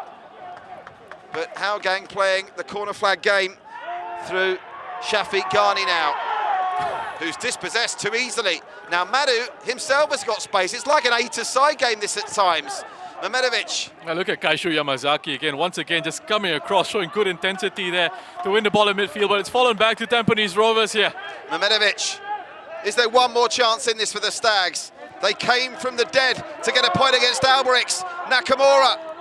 Mari Bahana, can they do the same against Hougang now? Nakamura wants this back to Z. Afiq's over him. Nakamura. And again, that you have to give Hougang credit to. The chances they've had, Tampines, in the final 15 minutes, Roshan, have all been Shots speculative efforts from range. Yep. They haven't been able to find a way through that very packed Hougang United defense. They just put bodies and numbers in there, and they've been very compact. Kaishu Yamazaki late on here with a couple of very strong challenges in midfield, showing good intensity just to snuff out the danger early on. Is that it though? Well, we've got Is to play. that how Tampines' last opportunity? We've got to play another 60 seconds, you fancy here at least. Good win in the air by Fazrul. Oh, Yamazaki, no nonsense. Well, Shazwan Bahari's got to get this in his hands. Well, I thought he was going to send it up the air, but he should have done. That's the final whistle. Hougang do the double over Tampines in a simply extraordinary game. They come from a goal down to level at half-time, then take a 3-1 lead, and they withheld a ferocious Tampines Rovers onslaught in the final moments. Yasser Henapi and Boris Kapinovic goals, not enough as the Stags depart for the Champions Leagues with all our best wishes, but the reality is when they come back in 50 days' time to play the Lions City Sailors, there will be no better than fourth in the table, Roshan Rai. What do you make of what was an absorbing contest? Listen, I'm exhausted and I didn't have to play a minute of that game. Incredible stuff from both these sets of players here. What a performance from both Hougang United and Tampines Rovers. The Cheetahs doing just enough there to come away with a huge 3 points here. Tampines Rovers will be disappointed with that result as they go into the international break. It's Champions League football for them coming up next in a few weeks' time. Well, they'll be disappointed. There'll be talk, I'm sure, post-match about that penalty decision that didn't go the Stags' way when it looked, both in Roshan and my opinion, to be relatively straightforward, but it wasn't to be, and that, I suppose, shouldn't detract from what was a wonderful Hougang performance, Roshan. The way they came back at the start of that second half, they were by far the busier of the two teams at the start of the second half, and that 10-minute spell after half-time is ultimately what's decided this game. Yeah, I think so. You know, the aggressiveness of the start of the second half. We saw Tampines starting off the game at a very good tempo in the first half. They were the ones who were trying to push the issue, looking the better side, looking the more aggressive, playing with good intensity, and they got the deserved lead. But that goal at half-time, close to half-time from Hougang United, gave them a big push. Gave them a big push going into the half-time break, going into the second half, and they started with renewed vigour. 46 shots on goal. Well, I'd love to know if that's an AIA SPO record. Hougang eventually having more shots on target than the Stags, and that really was the problem for Tampines. We've seen them come from behind so often in recent seasons under Gavin Lee's brand of football, but Hougang had all the answers and they were resorting to long-range efforts, and when you do that, you really need to hit the right note, and the likes of Nakamura and Mehmedovic just couldn't find that shot on target late on, the special moment to grab the point. Yeah, I couldn't get that special moment that you're talking about. I mean, towards the end there, Hougang United, you expected them to just drop off and put as many bodies as they possibly could close towards their penalty area, and that's what they did. I said it's almost a back six, back seven at times. Very compact in those spaces, but still, in certain situations, they were pressing in midfield. Let's have a look back at the best of the action, because there is plenty to look back on. Let me cast your mind back all the way to the 12th minute when it was still daylight here, and Yasser Henapi on the score sheet after another great cross from who else? Armin Bosniak. He was having such a good time down the left-hand side. Armin Bosniak, a constant thorn in the side of Hougang United's defence, especially Nazrul Nazari. You couldn't come to grips with him, couldn't deal with him at all night in this game. There's far too much time and space to get a cross whipped in, and as that defensive line drops off to protect that goal, drops off into that 6-yard box, Yasser Hanapi just peels away, holds his position, and finds the back of the net there. Yasser Hanapi with his 6th of the campaign, and that broke quite a long goal drought for the Steg skipper. And just when they thought they'd go into the break in front, Tommy Yukidoi forcing a fine save off for Shazwan, and it was Nazrul with his 1st of the campaign, the 12th Hougang player to score this season, who'd had a torrid time in the first 45.5 minutes, but that just goes to show how football works. All of a sudden he's the hero, because it was that goal that clearly sparked what we saw at the start of the second half. Yeah, as you said, at half-time, had a torrid time in that first half defensively, but he comes up with a big goal for them. Very important. It gave them that boost. You have a look at the start of the second half from Hougang, and that really sort of set the tone and the tempo for this match. Tomoyuki Doi getting on the score sheet here, but it's great work as a team. It's great pressing in those attacking areas. Kaishu Yamazaki puts Iman Hakim under pressure. Shawal Anwar picks out that it's going to be a poor pass, a pass under pressure. That's a cue for him to carry on that pressing together as a unit. And they get their reward for that. Yes. An assist for Shawal Anwar and a good finish by Tomoyuki Doi. Yeah, Tomoyuki Doi up to now 14 for the season. And this was the goal that ultimately decided the game. Shazwan beating at his near post, and the rebound comes out to Adraki Adnan, who celebrates his international call-up, unfortunately with an injury that saw him go off in the second half, but his 4th of the season. And again, you know, they were good value at that point for that spell. They were good value for the lead, and that was the 3rd goal that ultimately gave the Stags too much to Yeah, the key here was that late run from deep from Hafiz. That midfield run was very difficult for Tampines Rovers to try. Good pass in behind by Naufal, comes back off the post, and they get those numbers, the aggressiveness to counter-attack. They get those numbers in there, they get the Robert Idraki, and then Tampines pulling another one back here. Again, it's Armin Bosniak with another assist. 5 assists from his last 2 matches. Kapitovic just too strong for Kaishu Yamazaki there. Have a look. Too aggressive. Finds the back of the net.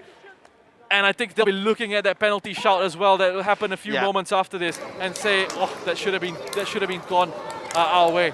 Yeah, that penalty that would have given them a chance to make it 3. It's Boris Kapitovic with his 12th of the season. Incidentally, one sad footnote for the national team is Shawal Anwar off injured, Idraki off injured, and there was maybe one more, Yasser as well. And Yasser Hanapi with what looked a nasty cut.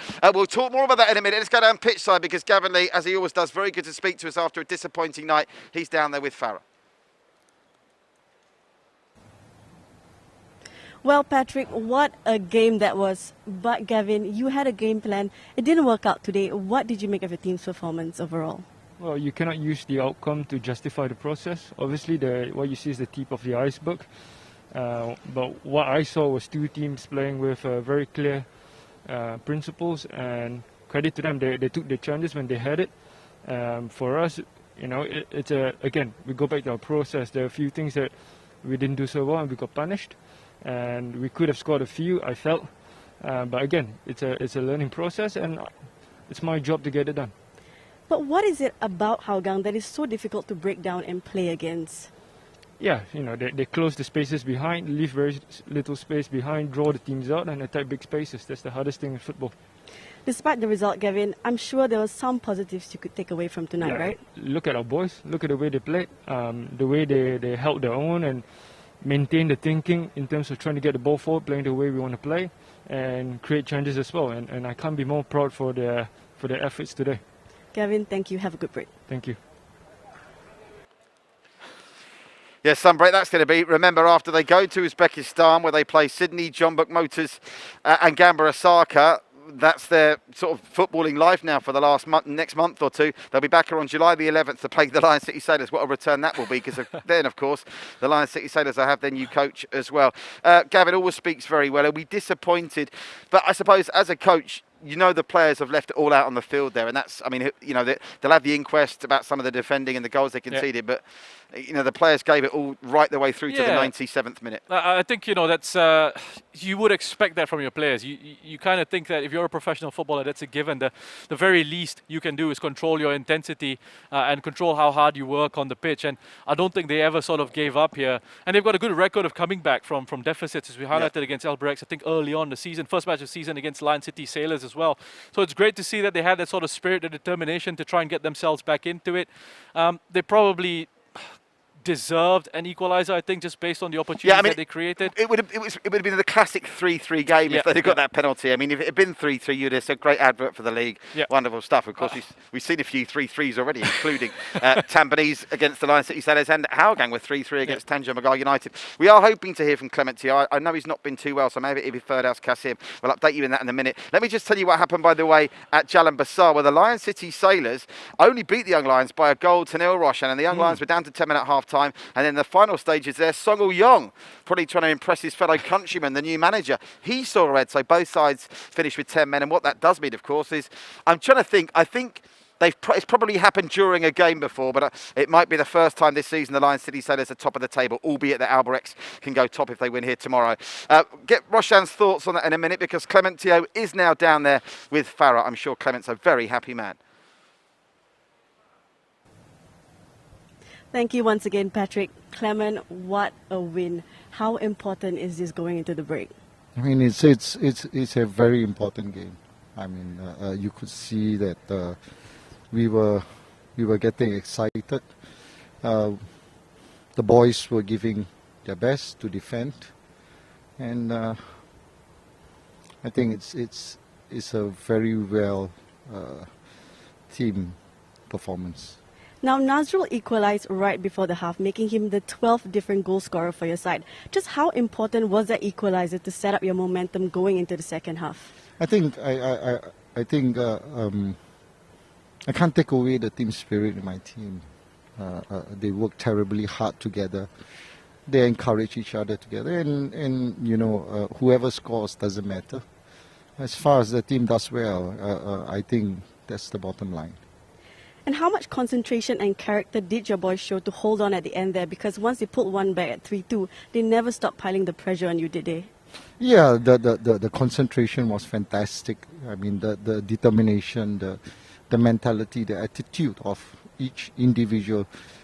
Even my reserve were shouting from the stands, encouraging the players. So I mean, this is something that I feel very strongly is one of the most important things in team sports. Clement, thank you and massive congratulations. Thank you.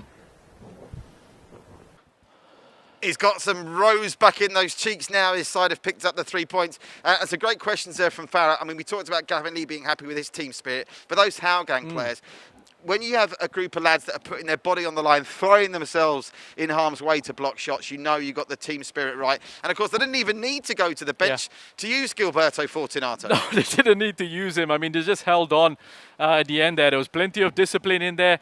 Again, players looking to try and work together very hard. I saw some really good performances individually, but also as a team. Ultimately, they got rewarded for all their hard work in this one, and they came away with a winning result. Congratulations to Hougang. Commiserations to Tampines. We're all behind the Stags in the AFC Champions League. Best of luck to Gavin Lee and his men. Right, let's just confirm that result for you at Jalan Besar. The Lion City Sailors made hard work of that against the 10 men of Young Lions.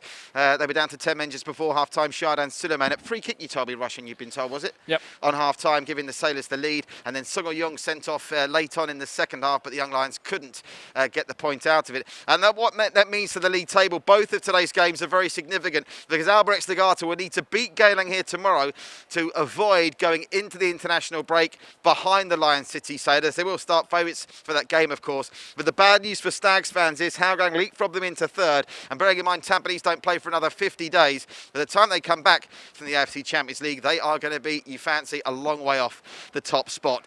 Tomorrow's big games, Tanjung United, Balestier Cal, so that's at Jurong East, but do not go. I don't want to see anyone at the ground. You need to watch it and stay safe and keep the virus at bay. And Geylang International, Albirex. Very quickly, your two predictions for those games tomorrow, Roshan? I think I expect Albirex to have more than enough to beat Geylang, although it'll probably be a close fight. And then Tanjung Pagar against Balestier Khalsa, probably a draw in that match. Well, score draw, you fancy? Yeah, probably. Look We've seen lots of goals in the SPL, Patrick. Many thanks to Roshan, right? He'll be back, as we hope you will be after the international break. And don't forget to join us for the matches tomorrow. The AIA Singapore Premier League, as Tampines and Hougang served up a 5-goal thriller. But it's the Cheetahs that are celebrating tonight. Stay safe, everybody.